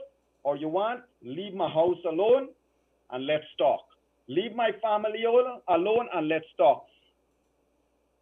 Finally, if an election is annulled by some miracle, are you saying that even though a court didn't say that the elections was fraudulent, are you saying because your leader says fraudulent, God bless him, he is the righteous man of this world, and so he needs to stay in presidency until another election is called next 50 years, because it ain't going to happen in a short while? If we have had 14 court cases in 146 days, imagine what would happen in this country in the next 100 years. Because one case or another going to come up to say, clause 22 is bad in the election law. Well, let's start with clause 1. GCOM cannot be constituted even. Mm-hmm. So you're not seeing anything yet. When, and God forbid that it doesn't happen because this country doesn't need it. But you see, if all of these people who are calling on Granger to abandon the Constitution and to just declare a state of emergency, it is basically saying, sir, we like you, we hate everybody else because of their race and because of their religion and everything else. We hate. We like you because you're Mr. Decent and you stay in presidency for the next 60 years, next 100 years. Leonard, in doing that, you have removed every right of your son and daughter and grandchildren from ever having a place in this country. Because I tell you what, where is Burnham today? Where is Cheddy Jagan today? Where is Janet Jagan today? Where is Arthur Chung? Sooner or later, we are all going the same place. And whatever decision we make now must not tie the hands and feet of our children in the future, Leonard. And that is what is hurting me presently, that we cannot see past Jagdeo and Granger. We can't see past these two men. We got so much hate on one side or the other that we never would say, all right, let me move along, let me declare this election, and let's hold their feet to the fire. Thank you very much, dear Yog. I think let's go to some more calls. Yes, good afternoon, caller, you're on the air. Hi, good afternoon, Mr. Leonard. Good afternoon, sir. I really admire you and Mr. Yoke, the man. You are two. Yes, good afternoon, sir. Yes, lower your volume on your radio, please. Could you do that for me, please? Yeah. How are you Yes. getting me now? Yes. Yeah. I've been watching you guys for months, man. My wife and I really admire you guys. Really learn a lot from you guys, man. You are two brilliant son of the soil of Guyana and for all the people. We should have about 200 million like you in this country, sir. Yeah. But continue to do your good work and don't listen to call that can fatigue the brains, you know. Don't worry with people. Don't worry them threat something about it. And those people that are brainwashed, and I feel so sorry for them. Don't bother with them. Continue with your program. But I want to make some issue there in the 60s and the 70s. People telling about this killing and who killing and who. When Barnum was alive, I used to go to Providence School. At that time, he had no girl children. When he went to Africa, making the story long and short, he went to some one of them African country, and the witchcraft woman or man told her, well, watch it, when you go back to Guyana, you have to kill 11 Indian boy child. At that time, I was the age of 12. But anyhow, when he do come back, the witchcraft person see in Hi, Chief. With all due respect, thank you very much for those hold comments. on. No, we don't want to. We really don't want to go. People talk about this killing and killing. Yeah. You understand? But, and I want the Guyanese people to know what he did. Hear me a little bit. I respect what you're saying, right? I respect what you're saying. And yes, you know what? Give us your number. I want to call you. I want to learn about the incidents. I would love to learn about the history. So give me a number. I will call you and we'll take it up there. But I don't want us to get into discussion openly like this. Teach us about the history that you know, and we will know how to share the information. We're gonna take your number off air. We're gonna take you off air. But certain things, because as we try and hear, we don't want to be there. They got the mind for tell who. No. I understand. Yes. Killed. They got the mind. Let me don't go down there. They got the mind to boss up the back too. Yeah, my brother, I hear you. Thank you very much. But not because one side do something, an eye for an eye makes the world No, this blind. is not an And eye so for this an is eye. why You must here, see both sides. You must Leonard and I remember have been these calling things. on people to stay calm, You don't go know out how and much people protest. burn them. Let us Who keep killed it. Charlie Field Ridley? Who killed Yes, Vincent yes. Peter? All right, Who killed caller. the All governor? right, caller. All Sir right. David Rose. Yeah, we're gonna Who take killed your number. Bradley? Let's take your number off here. Yes, sir. Yes, sir. Take your number off here. I'm gonna share it with you. Yeah, you ready there? Yes, go ahead. Give it to me. Hello? Yes, go ahead. Give it to me. Hello? Give it to me. You just cite it off here, and I'm gonna get it. All right. You ready? Yes. 216 Uh-huh. 1405. 40. Okay, good. 216 1405. My cell number is 681 8508. Thank you very much. 681 8508. Thank you very much. Thank you very much, dear caller. Bridge Lal. Okay, yes, sir. Thank you very much, dear caller, and we are gonna keep it here. So we move on. Bridge. Yes. Ah, yeah. You get my name? Yes. Thank you very much, dear caller, and we're I gonna take want it to from say here. more thing, man. No. I want to say We more gotta thing careful. about it. This thing is graphic, bro. Yes, we hear you very much, and thank you very much, dear Listen, sir. continue. I really admire both of you. I really learn a lot of things from you guys. All right. Thank you very much. Vomit And in we will learn David from you Granger too. mouth. All right. Left Thank you. courses on the grand, on he, the great grand. There's the course, the legacy Barnum dead and left. I was young and experienced if I could have write a book, brats. But I want to meet these people face to face and tell them. All right. Let's continue the conversation. Sorry about that, caller. I will call you and we'll have a chat. Don't worry, because we need to have. But you see, Leonard, one of the things, and to our other viewers and listeners, and to that caller as well, what we need to do. I'm calling, and I've called on various authorities and various persons that after these elections are over, we need to have open discussions. We need to have places where people can come and share their experiences in the past, Leonard, and tell 2 or 3 persons that can note them down and that can start to do some investigation. As you know, last night I publicly invited the PPPC to send some people, and let's talk about Vala Lawrence's accusation of 500,000 people being killed. I really need to get to the bottom of that, and I would like a public discussion of that. So sorry about that, caller, and we'll take the discussion elsewhere. Let's keep it a little bit peaceful and calm.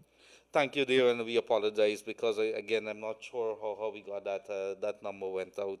I don't know what to say there, but everybody heard it. Our apologies on that. And Leonard, one of the reasons why we did that to that brother who called in, my brother, one of the reasons why we had to take it, continue the conversation off air is, look, all sides of the divide, everybody has issues. And yes, people have called us and they have told us about the 500,000 number that Vala Lawrence would have said of killings. And, we did the same. We said, look, we're not going to discuss that on air. We're going to have a special program to discuss that. And so we'll do it. We'll do it one way or another. I give an undertaking, Leonard, that we are going to have a room 592 in which we can have some of these discussions, hopefully sooner rather than later, because people need to hear. Yes, thank you very much for that, Yog, and our apologies there again. Somebody's asking you to answer a question here, Yog. Good afternoon, gentlemen. Awesome show. Can we ask Yog to respond to 2 possible outcomes for tomorrow and its implications? And also, what if Trinidad is so advised to stop the oil shipment to Guyana for domestic use? I'm not sure about this. I'm not sure how that could work. But go ahead, Yog. You want to take a shot at that? Yeah, the 2 possible outcomes tomorrow. Well, there are many things that can happen tomorrow. The Court of Appeal may determine that the lower court did not have jurisdiction, and that's it. Every decision that lower court made is gone. It may decide, and I believe it may very well decide that there is jurisdiction, and it would deal with it. And I certainly believe, and this is purely based on listening the entire day to the arguments and talking to a number of lawyers as well, that the court cannot and will not rule against a decision that was already made by a superior court, the CCJ, on the matter of whether Section 22 is constitutional or not, which is the twist in this case, that they're questioning the basis or the basis law upon which everything was presumed. Well, the fact that the CCJ determined that the result was authentic and the result was good arising out of that procedure, then it means the procedure is okay. They cannot now go and take away the procedure. In other words, you know, you drive from quarantine, you're in Georgetown already.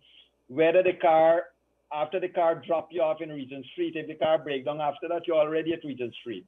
Mm-hmm. You know, it's a simplistic example, and so that would be some of the things. I rather believe, though, caller, that whichever side, win or lose, the matter is they're going to try to file at the CCJ. Mm-hmm. So the CCJ most likely is another step in this process. In other court matters, if you or I take any matter to the court, our lawyer might advise us, hey, it makes no sense to waste your money and go to the next level. But in this case, everybody is showboating, everybody is trying to prove one thing or another, and so they're going to delay this process. So that's that, Leonard. On the GCOM side, of course, it's up to Claudette Singh after tomorrow's decision to say, hey, enough of this, we need to move on, or to say, well, I'm going to wait until whatever. So that should answer the. What was the second part? They're saying if Trinidad, I think the person was asking about Trinidad could block our oil shipments here. No, they're not gonna. They could is an operative word, but they're not gonna do it. I mean, look, as long as Guyana has money to pay them for the oil, it's a different matter, right? So it's not donation, it's free. It's at a cost. Sorry, it's not free. So Guyana is paying for the oil. It's coming from wherever it's going. Don't forget there's illegal oil coming into the country too. That has been exposed by Kaiser News, I think, a year or two ago. Some big people, big up there somewhere, have been involved in some fuel importation, smuggling, and stuff like that. It's been going on a long time, but different faces, same crime. So Leonard, the Trinidad or wherever will continue to sell their oil to Guyana. Unless and until there is going to be imposed an economic sanction. Which is not the place that you want to be. That is a different matter than God help us all. Yeah, there's not a place. I think like Venezuela, I think there was recently some shipments from the Middle East. And there were ships that I think would have been standing by to block them from going to Venezuela. I think there was some issues there. Remember, Leonard, the waters, there are very few zones that there's no man's land kind of thing. If any ship is going to go within X meters, I think 200 of your border line, then it comes within your territorial waters. And so from that perspective, a lot of trade wars and a lot of things have happened in the international waters, so to speak, where countries feel they have a right to stop you from using their waterway or their access. So a lot of things will come at play. And, Venezuela is, my fear for Venezuela, Leonard, is what is happening there to its people. And, there's been a lot of approaches at our borders and a lot of breach of our borders. People have come over. We don't even have, or we're not going to have anything to offer them soon if we continue this way. Yes. Thank you very much, dear Yog. And let's see some messages. Good afternoon, Yog and Leonard. Enough is enough. It's time for the PNC people to finish. We call on Mr. Granger and all those tax-paying money they're wasting. The Guyanese people need. The people starving. They're losing time. He don't have a heart. And so we go straight to the lines. Let's see if there's some other callers here. Good afternoon, caller. You're on the air. Good afternoon, caller. You're on the air. Good afternoon, gentlemen. Good afternoon, Gildarie, I think you have a lot more patience than I do. So to lose it today is acceptable. We accept your apology because you have had a lot more patience than I do. So if you trip out a little bit after 149 days, it is understandable. You're human. Go ahead, sorry. Thank you. But to make a point, as I said earlier, the discussion has to be had about what the tasks need to be, because as it is evident, this thing can keep going around in circles and circles. And while that is happening, the time is drawing out. We're almost at the end in July, where we go into August, and we're still at one spot, and they're gonna keep going around in circles for whatever reason, for different reasons, and we're not getting anywhere. Somehow, somebody who is neutral from somewhere has to come into this conversation and guide the two major players to get away to get this thing solved. I must say that it is sad to see us attacking the judiciary, attacking anybody that has anything to say contrary to what anybody else believes. Because in a society that is democratic, they allow the views contrary to yours. Many people have a view contrary to mine, and I respect their view. And sometimes I learn from their view how to modify what I know and what I don't know. But it is unfair for everybody to keep attacking people from left, right, and center because of what they're saying. But like you said earlier, everybody, whether we like it or not, part of the center of these people have been told a story. And whether the story is right or not, they believe it. So it must have a conversation, because I believe one thing we missed in everything that APNO FC said is that they talked about fresh elections. And that's the only thing in their book that they will accept. Because after all of this time, they're saying we win, they're saying we win, and saying we win, you can't now go to the same people and say we lost. So the only way you can justify yourself is by a fresh election. So we need somebody from somewhere to intervene. And in the midst of all of this, we're not paying attention. I saw what on the news last night, how the indigenous people are suffering from this COVID-19 village. One village, the health worker, the only health worker in the village got the COVID-19. And so we need to get this over with to deal with the health crisis, because while we're only going at 19 and 20, if we don't get it in line, one day we might hear 100, and God forbid if that happens, but we need to start working together in this country, or we will be suffering from hunger plus COVID-19 plus everything else wrong that could happen. And our oil money is there, and more will be pumping out, and we cannot benefit from it. And Guyana needs to come to a place where they have to follow, like you read, one people, one nation, one destiny. We got to come to that. Thank you very much, brothers. Thank you very much, caller. Always very sober, straight to the point from that caller there. Thank you very much. Yog, maybe some response, I'm not sure. Well, the caller is right. I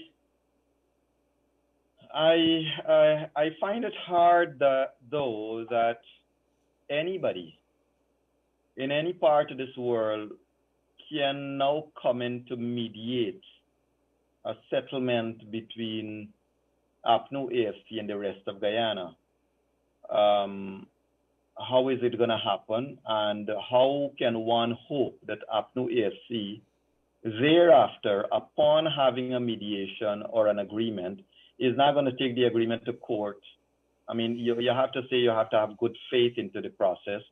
We have had good faith so far. So questions would need to be asked. And Leonard, APNO AFC, as the caller said, their whole intent is on having fresh elections. Fresh elections, yes. When, how, by whom? Obviously, Lowenfield has to be replaced. Obviously, there are a number of changes that has to be made to the election processes. Obviously, a lot of things got to be looked at and relooked at in a way. So to have, but the main point for me, Leonard, that one side of this process, APNO AFC, would have had problem with every single country. I think Kaitunu's listed 100 countries, right, that they had a problem with. So who's going to come to mediate? It's not going to be Caribbean. It's not going to be CARICOM. It's not going to be Commonwealth. It can't be the USA. They hate Canada so much. Norway not giving them any money anymore. England, UK, European Union, all of it is now gone. So who will be the mediator, and to what end? How can a mediator come into the process knowing that for one side, it's fresh elections or nothing? It's not negotiation. Yes, it is. Good afternoon, gentlemen. Thank you for keeping us informed where we are at this point in time. My view is that these people are not going to give up. They will have to be removed by foreign forces or armed forces are all backing them. There are a lot of examples that we can see. Please be safe and continue the good work. Grenada is an example. This is what Guyana needs, in my view. That is coming from someone there in a text. I will file a lawsuit for Yog to have a shave.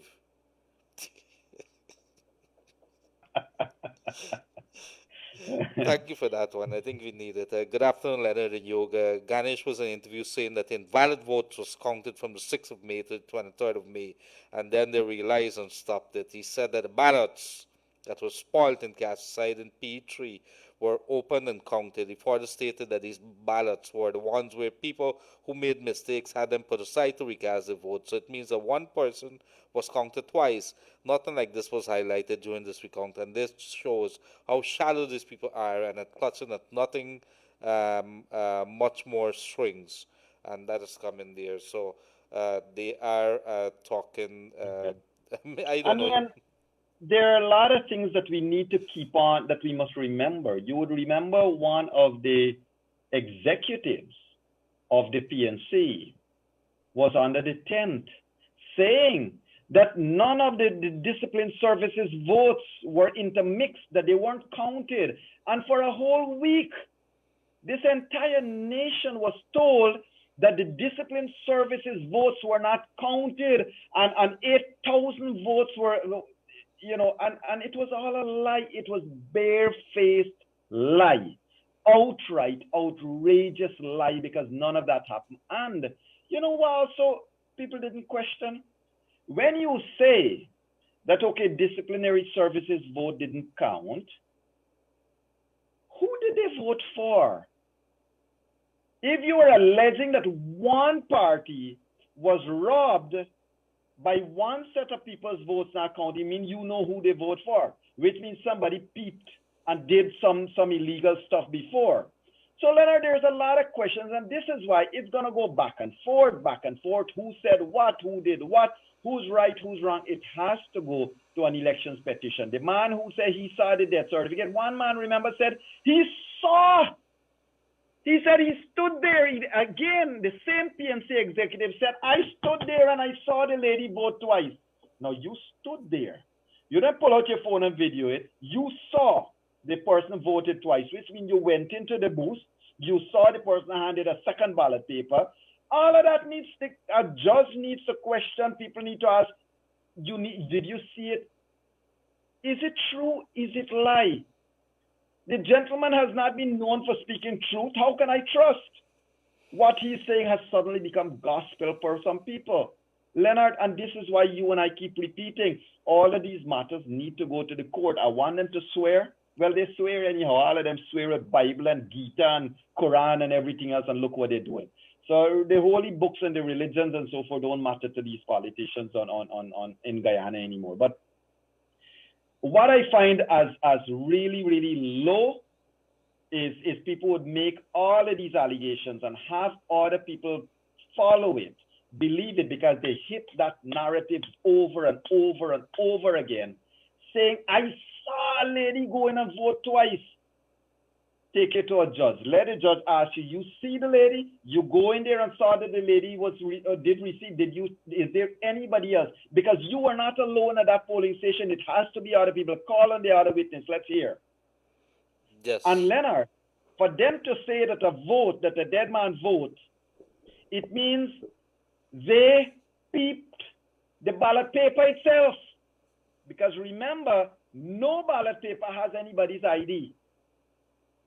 So all of these things are being said, are narratives created, smoke, gaslighting, you name it, being done to create this aura because people don't want to lose power. People don't want to give up power. The electorate spoke, we need to move on. Absolutely, dear Yog. Let me read something to you that just was sent to us. My name is Elber Borrego. I'm a Cuban doctor and a Guyanese by naturalization. I live in Linden with my wife, who's a Guyanese doctor. Last Sunday, Kaitra News published our story, and the story that the person would have sent is a story of two doctors in love and the challenges they face. Yesterday, we had a meeting by the Ministry of Public Health because of that mentioned article.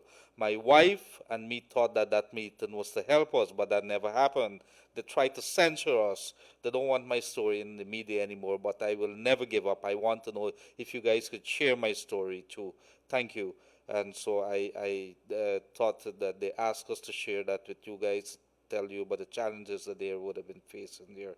Um, uh, so that I think like yes. we have a special ability to turn even the best of love stories into a horror story too, Leonard. I am so sorry, Doc, and keep on doing what you're doing. And I would my message to that doctor and his wife would be, do the best you can for our people. Linden, you are in one of the best places, better places in this country. Linden is a wonderful place with great people, and continue doing what you're doing. And there are always going to be people who disagree or agree, and will say they disagree or agree with you. But Doc, continue doing your duty. You're doing well. We pay attention to that story there. I've already forwarded to my people. Good afternoon, gentlemen. My heart bleeds to hear every day how Guyana people are suffering, and you doing a wonderful job. All over the world, people listening. Good day to you if you're joining us from the United Kingdom, from the US, Canada, across the Caribbean here, Brazil, Suriname, Cayenne. How you guys doing? And of course, Berbice here, West Berbice. If you're in the Bagdam, a good day to Mr. Zaid, Rafiuddin, and the people down in Grove, Diamond, Georgetown, West Bank, Region 1 to 10. I ain't able to call them out. But a good day to all our people. Good day to you, caller. You're on the line. Yes, good day, caller. I think do we have somebody there? Yes, good day, caller. You're on the air. Hi, good afternoon, guys. Good afternoon. One thing I want to bring up with this COVID-19 and the attendance at the hospital. It was an article from the people that a woman wrote, and she took her mother to the hospital there. Her mother can't help herself. In the long run, she had to left her mother in the emergency department and come outside of the gate. She left her number. Now there was supposed to be a scan. The woman out there, she cannot know what's going on in there. They didn't call her. When she did get back to go there, they asked her, why are you taking so long that you can't come and check for your mother? Because she's outside. She can't come in just like that. Now, her mother had to be admitted. She couldn't even go up to the ward. Next day when that woman went there, her mother was in the same clothes, the same position she was in, pissed up herself and messed up. Now she alone had to help clean her mother. How she could do that by herself? You got to, if it's one person, you admit in one person, you understand well you're trying to avoid the crowd. But if somebody can't help themselves, you have to ask somebody else assist. Sometimes the nurse might be able to assist you, right? You got to you got to change these things what they're doing.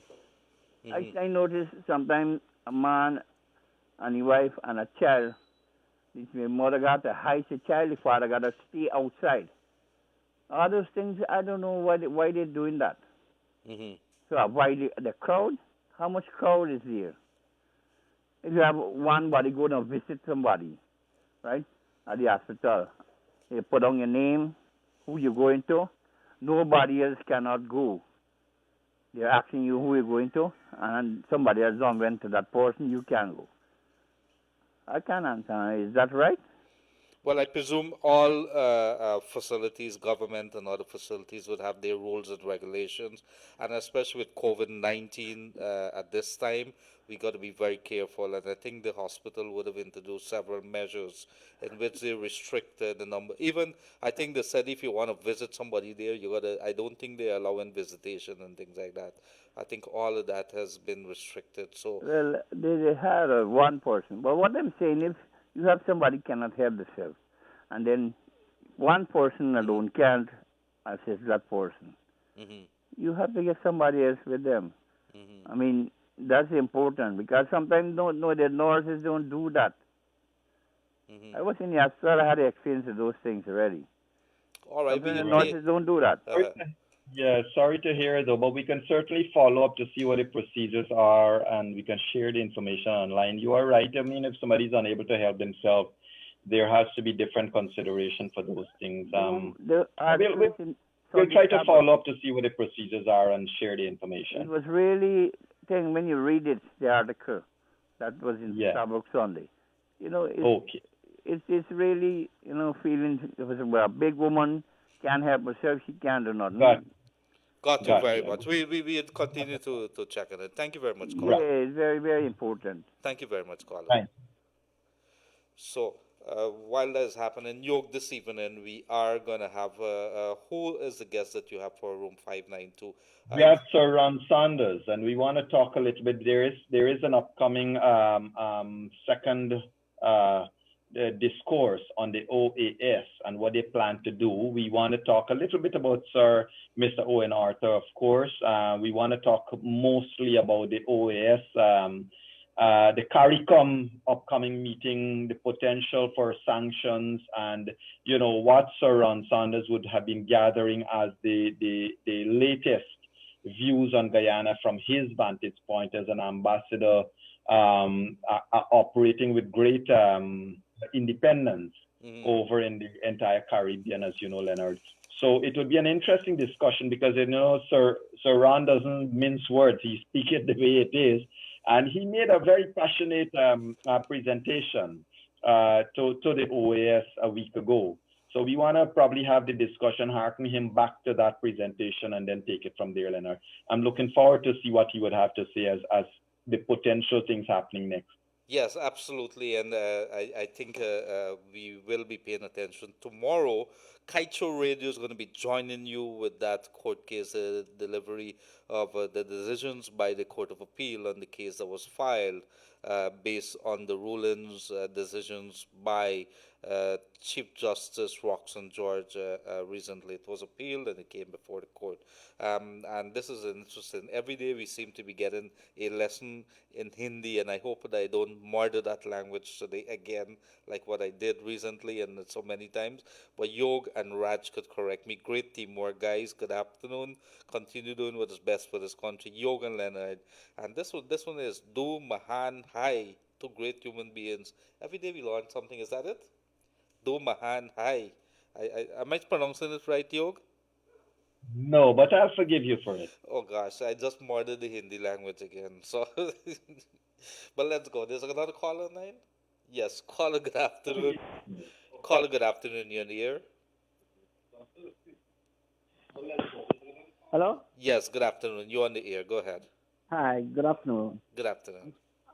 I was listening to your program every night time and every day, right? Yes. What is interesting, right? Are you hearing me? Yes, we hear you clear. Go ahead. I wanted to say something. What's happening in our country here right now is Lower your volume on your radio, please. Could you do that for us? Yeah. Yes. I've been listening to your program regularly at night time and during the day. Well, what I'm observing here right now is something from the Bible. Is when Jesus was when the king heard that the next king was born, king of the Jews. What he did is carry out the message and kill all these babies and just don't want to lose his position as a king because he heard the next king gonna come over. And what's happening here right now? Mr. Green didn't want to give up. And for not giving up, he allowed his people and our people in our country to punish just for power. And he's not saying he claims to be a Christian and they don't see what's going on. You don't sacrifice your people for power. You do what you have to do for your benefit. Did we lose the call there? Hello, caller, you there? Apologies, I think we lost that call there, but thank you very much for coming through to us. As always, wherever you're from, we always want to hear from you. There's even Raul coming all the way from Philadelphia in the U.S. A good day to you, Minnesota folks. Good day to you. Good day to across Canada. We have so many listeners from there, Yoga, and they've been with us day in, day out. We look forward to being with you every day. It's always a pleasure. You guys have beaten on us. You guys have given us kudos so many times. Of course, when we did mess up, Gildarie did mess up today. I'm not going to blame Raj for that, for allowing that caller's number to go out online. But thank you very much. We are going to mess up at times, and it doesn't mean that we don't love you. We appreciate, and as human beings, we are going to mess up as we develop this country. And our leaders should take example of the stories, many stories in the Bible and the Bhagavad Gita and everything, and even the Quran, as to some of the stories that teaches us about morals, about passion, about patience. Let them have a look at that. Also, let's look at our national pledge and what it means. Every word has a meaning in it. And if you really talk about patriotism and the love for this country, you have to do what is right. Do not allow this farce to continue. Do not allow this narrative to continue. There's a call online. Good afternoon, caller. You in the air? Good afternoon, sir. Good afternoon, sir. How are you, Mr. Gildarie? Pretty good, sir. I have two questions. Sure. Now, I've got a question and an answer within myself. You're going to have cases going to file before another one is not finished in this country. And we're going wrong as a circus in this country here. Cases will not be finished. I had chat with some people from the AFC, and I had good friends in the AFC. You're going to see cases going to file and file and file and file. And this is where we are going. And Mr. Yog, this is a question for you. At Sunday night, my wife made a call in the States. She had about $400 in her phone. And that call lasted for about 2 minutes and about 15 seconds.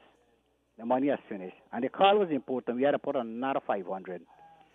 And before 2 minutes and about 25 seconds, I got a clock on my wall, like timing this thing. The money has finished. So in all, about $900 we put in this phone. I mean, there were 4.5 or 4.75 minutes. I made a call Sunday night to GT&T. And the girl told me she can take the information, and I must call back within 24 to 48 hours. I called on Monday night about 7. Nobody was interested. I called yesterday. They said the person is not there. And I get on to somebody else, yeah, no date. And the query was what the girl gave me.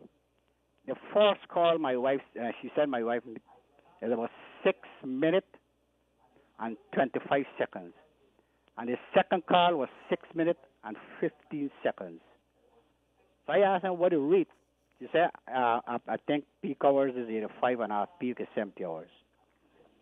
I told her, I said, look, the instrument, I don't know how this thing is operating inside here, but it's fraud going on at GT&T right now. A lot of people getting a fraudness inside here. People paying the money and they can't get a call overseas. I don't know how you can address that. Thank you. Thank you very much, caller. Good day to all who have joined us. And of course, we could tell you right away, we've been receiving so many services from different ways. We could talk about GT&T, we could talk about GPL, we could talk about GWI, and this has dominated the news this week as far as people who joining us has been talking about. You receiving a bill that is enormous. So when you've been saddled with this bill, you're not getting the service. We could talk about GPL, what they've been doing to us, and of course GT&T, when they say that you're getting a service and you don't get the service. Maybe we could talk about. Maybe one of these days we'd have to talk about when you signed up with a contract with a utility company, when they don't deliver, what it really means to you as a consumer. There is the Public Utilities Commission that you can make a complaint to. But Yog, I want to ask you directly, because I know that you used to work in a telephone company, the GT&T. What is when a consumer has a problem in terms if they believe that they've been robbed in this case? What are some of the options that they have? Well, the caller did the right thing. The caller queried it with the company first, and if you feel that your query was not addressed to your satisfaction, then of course you can lodge a complaint with the company itself. And if you feel that something was really wrong with the way you were being billed and the company did not handle your matter well, then there are two things you can do. One is you can go to court, and two is, of course, the better way is to go to the Public Utilities Commission, because, the country has set up, it's a constitutional body set up there. I would just want to say that one of the unfortunate things that happens in our country, Leonard, is that utility companies, any company, most companies, companies behave in a way that they expect consumers to know the terms and conditions under which you buy their product and you consume it. So a telephone company would presume that you should know, and you ought to know because you sign a contract with them, what rates they're charging you for, and that you ought to know that your first minute of any call would probably, depending on the circumstances, depending on what promotion they're running, would probably be at a surcharge than the second or third or fourth or fifth or 10th minute. And then, of course, that you ought to know that there's peak time and off-peak time. They don't see, or it's not part of their regular duty to continue to educate the public. Of course, there has been periods of time in our history when, telephone companies would have had ongoing television series and programs to keep on educating the country how to read their bills and how to understand rates and stuff like that. I would want to say to the caller, sir, I don't know, it would seem like you do not have a Facebook account or WhatsApp account, so I cannot presume that you would have chosen to not make a call by WhatsApp or Facebook. But one of the better things to do with technology as it is nowadays is to probably, use whatever monies you have to pay for a phone. To pay for the phone is to pay for the internet rather than pay for the credits on the phone. Decide how little you have to spend or how much you have to spend, and decide how you want to spend it, and maybe place calls from an internet basis, because but I cannot presume to understand the challenges you would have operated under in making that call.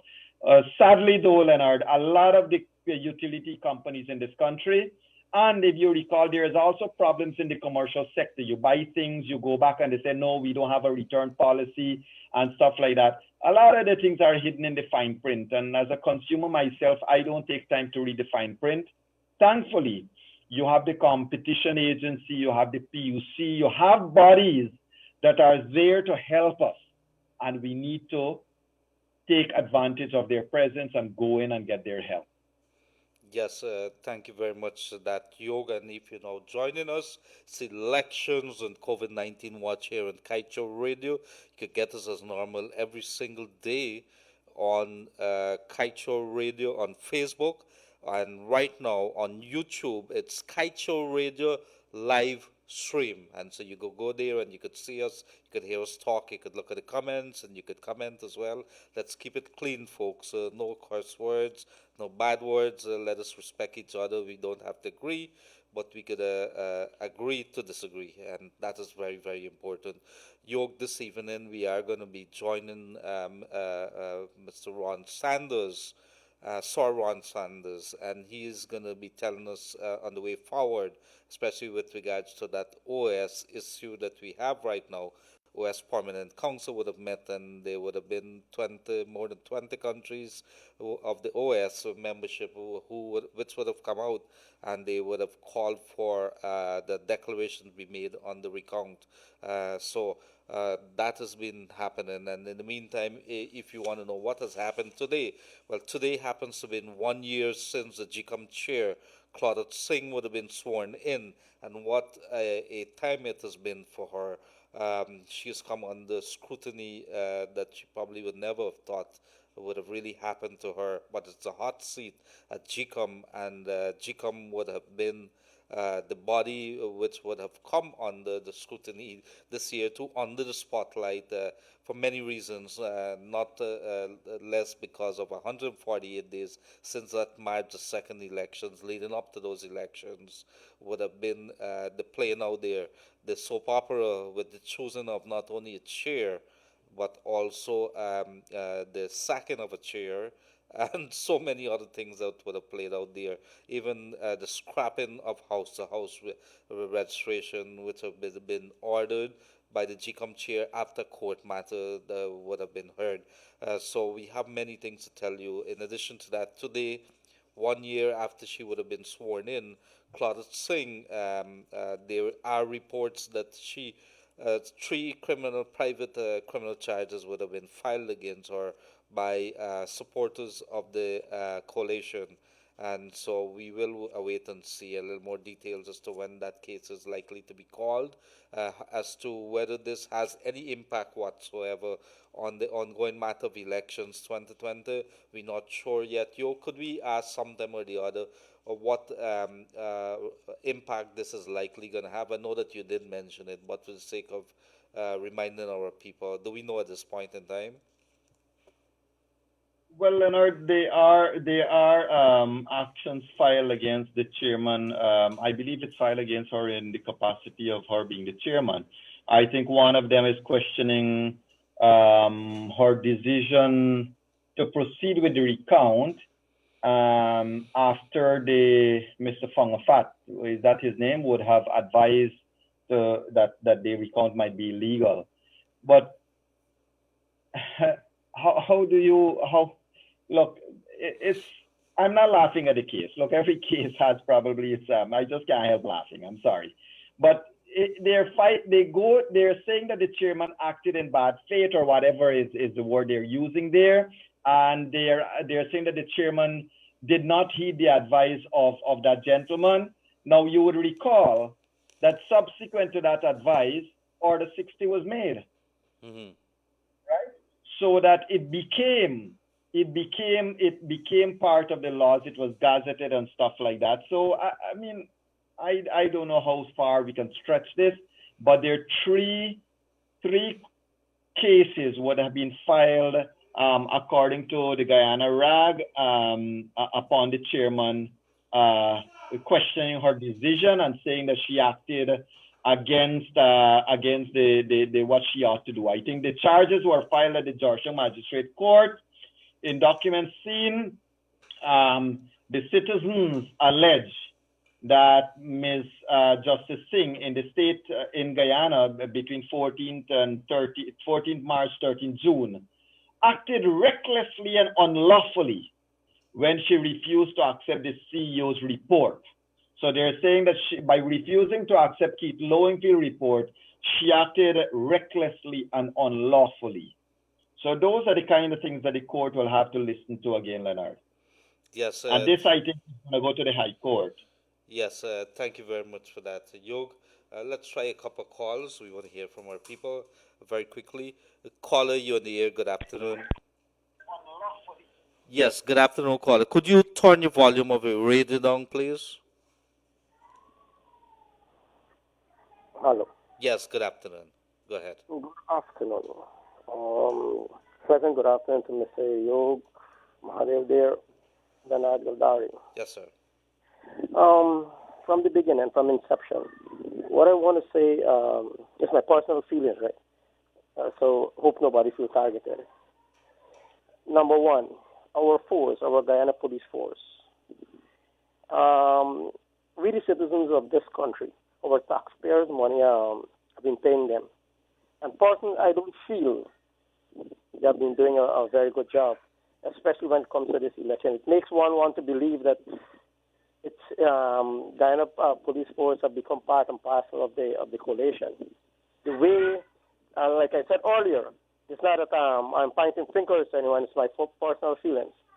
The way they're behaving, the way the top cop Leslie James is behaving and what's not. And so I think a lot of people not me alone know what you are talking about.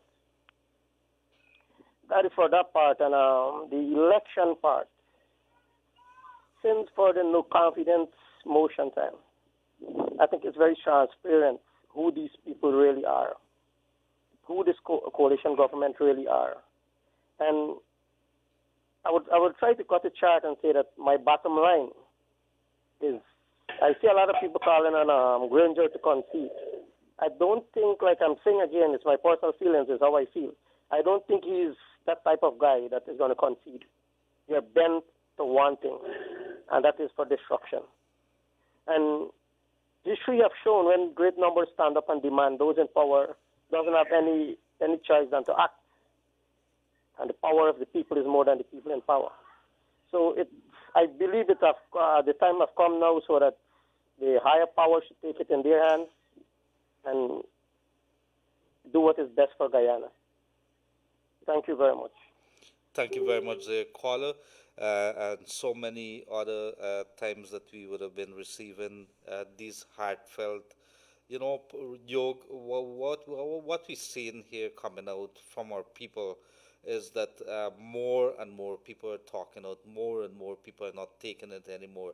This thing is getting to people, it's getting frustrating, and they're watching, they're paying attention. There's a growing awareness that your tax dollars, and somebody would have disagreed with it. They said, everybody pay tax, I pay tax, and so on. But if you value what you've been paying and you want it you want to see that it's spent in a manner that all can benefit from it, then you are playing a role in the development of this country. And more, one seem to get the impression as if people have that awareness. That's a very, very good thing. It can be a couple of people, Yog Mahadeo or parliamentarians or the politicians are the only one who is opening the mouth and saying something. You're driving along the road and you see somebody drop a bag with garbage, tell them. You've got to start telling them. I know a lot of people would be scared because they wonder if they're going to get beat up or something, but we have to start playing our roles, opening our mouth, saying a lot of things. You could write letters to the newspaper. You could make it into a statement maybe on social media. If you are on social media, you could call in on a program and you could air your views. So many things. You could call your councilman that is at the NDC and you could tell them, or councilwoman, that what you're doing there, I don't think that's what I voted you in for. Let them know very clearly that you have a voice. So there are many things that you can do. Don't say that you don't have a voice. You do. And they have to listen to you. So let us see. Let's start this awareness. Let's bring it up. Let us make sure that your vote counts. Let us make sure that your voice counts as well. There's another caller in here. Yes, good afternoon, caller. You're in here. Hey, good afternoon, sir. Good afternoon. So I want to make a point here. The charges that is going against Claudette Singh. So I think she deserves it because since March she could have declared the election. She had a copy of all the SOPs. I never see one day she came out with the SOPs and say, well, look, I have it. She waited this thing for long and stressed everybody out. And now what? She's crying foul now? Thank you. That's it? That's my contribution. Thank you very much, dear caller. The chairman didn't respond. I mean, these are just notifications. I'm not sure that the filing was made. Yes. It has been stamped at the magisterial court district in Georgetown. One of it is misconduct in public office, contrary to common law. The other is, what is this one? She breached order gazetted in, breached the order, the gazetted order by refusing to accept the CEO's report. Another one is something about the recount. Another one is reckless behavior, reckless and unconstitutional. Unlawful, unconstitutional. The defendant knowingly caused that the gazetted, the official gazette, or breached it, something like that. I'm looking at it as we speak here now, Leonard. But it all goes to question her decisions she would have undertaken. And I would want to say, look, we can say whatever we want about it. We can, the caller is right. Everybody has been frustrated as to how long Claudette Singh has taken to make the decisions. She has not made any decision except that decision she made in mid-June. But now whether this is going to stop her from doing her work is another question, Leonard. Yeah, we don't know that. It was a private criminal charge. A private criminal charge was filed against Keith Lowenfield. He has not come out he has not come off his job or anything. There's not been a call on it. He's innocent. You're innocent until proven guilty. And in this case here, let us see. But it's an interesting point. It's an interesting But that's conversation. fine. You hit the nail on the head. You're innocent until proven guilty. And if you're innocent until proven guilty, should the work that the country is awaiting you to perform, should that come to a stop? Claudia Singh should not. I mean, she's a judge. She would have known a lot of these things. She would have had a lot of people appeared in front of her in her early days in the courts on charges of one type or another. So she would certainly know what the procedures are. This should not stop her from, or should not tie her hands down. And on a different direction, Yog, I would be interested to know what figures Keith Lowenfield is going to use to declare Granger as the president of Guyana, because we'd want to know how did he arrive at that. There's the recount figures, which everybody was watching, how it came out of those boxes, how they were counted. And then, of course, there's the figures that he came up with that discredited or took off or erased a quarter of all the persons that would have voted. This is 25. This is how ridiculous it is. 25% of the people who would have voted on March the 2nd, he just at one off his own erased all of them. 25%. There's 100 and something thousand persons. Then he decided to put figures which put the coalition ahead in the votes. On the flip side of that, he has come up with figures. Maybe if he could justify how those figures were come by. But the funny thing is that we keep forgetting. We keep forgetting these things. It's about, this is how much the different figures that he's provided now. That is 5 different figures, 6 different times. Yes, different figures, different times, and it wouldn't stop. If he produces another report, it's gonna be different again. I rather suspect Keith Lowenfield will say he cannot, he is in front of the court to answer these cases, but he is due back in court sometime in August, right? I think I remember it has to be sometime in August. So it would be interesting to see whether the chairman is now going to act further and who is going to give her the report of the recount for her instructions, whether it's going to be Lowenfield or Lowenfield's replacement. Yes, let us see what happens. So lots of things happening. We are going to continue to bring you the news as they come. It is July the 29th, 149 days. One more day to make it 150 days. It's going to be 6 more days to reach up to those number of days that Keith Lowenfield wanted to have the recount done. He says it's going to take 156 days to do the recount. Keith Lowenfield has gotten his wish. Meaning, in effect, that it has taken 156 days to resolve the recount issue. So, no, Yog, I'm wrong on that. It's going to be less than that, but he's gotten 156 days in terms of since elections. So you can leave it at that. And Leonard,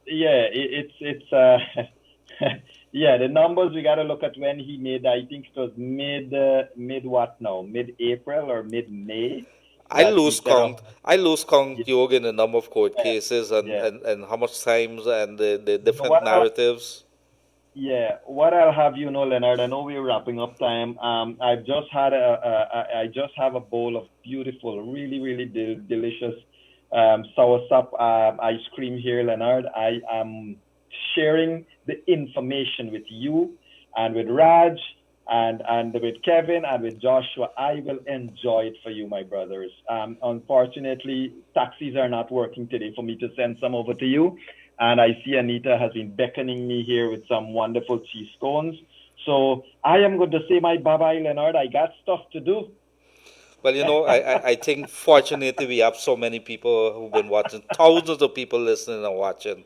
And I indicated at the beginning of the program that because everybody is suing, everybody is filing private criminal charges. Somebody says they want to file a private criminal charge to have you shaved too. So let's see how that happens. But we are paying attention to what you're doing. But let me remind you that you've diverted off the topic. This is elections and COVID-19 watch, and we are going to be discussing everything under the sun with regards to that. You're diverting a little. But in the meantime, thank you very much, folks. It has been an engaging time. We have done I would have had to apologize today. I really mean it. Yog and I have been with you for more than almost 150 days now. And we really wanted to build something because we have found a connection with our people. It is something that we've grown to love. We look forward to it every day. That we want to share the news. We want this country to move forward. We don't know where this is going to go, but we are going to continue to do what we have been doing, and that is all in favor of making this country beautiful, of developing it, of taking it to the next level very quickly and in keeping with the rules of the law. So let's see how that goes. Tonight we're going to be with you back 7:30 sharp, room 592. Dr. Yog Mahadeo is going to lead the way on that, and we're going to have Sir Ron Sanders talking regionally things, talking about OS and other issues. So let us say goodbye for now. Bye bye. Have a pleasant rest of the day, and you enjoy whatever you're going to enjoy. We're not going to enjoy anything, so we're going to be looking here very longingly. Kevin is looking very hungry. Let's see how that goes. Have a pleasant rest of the day, folks, wherever you would have joined us from.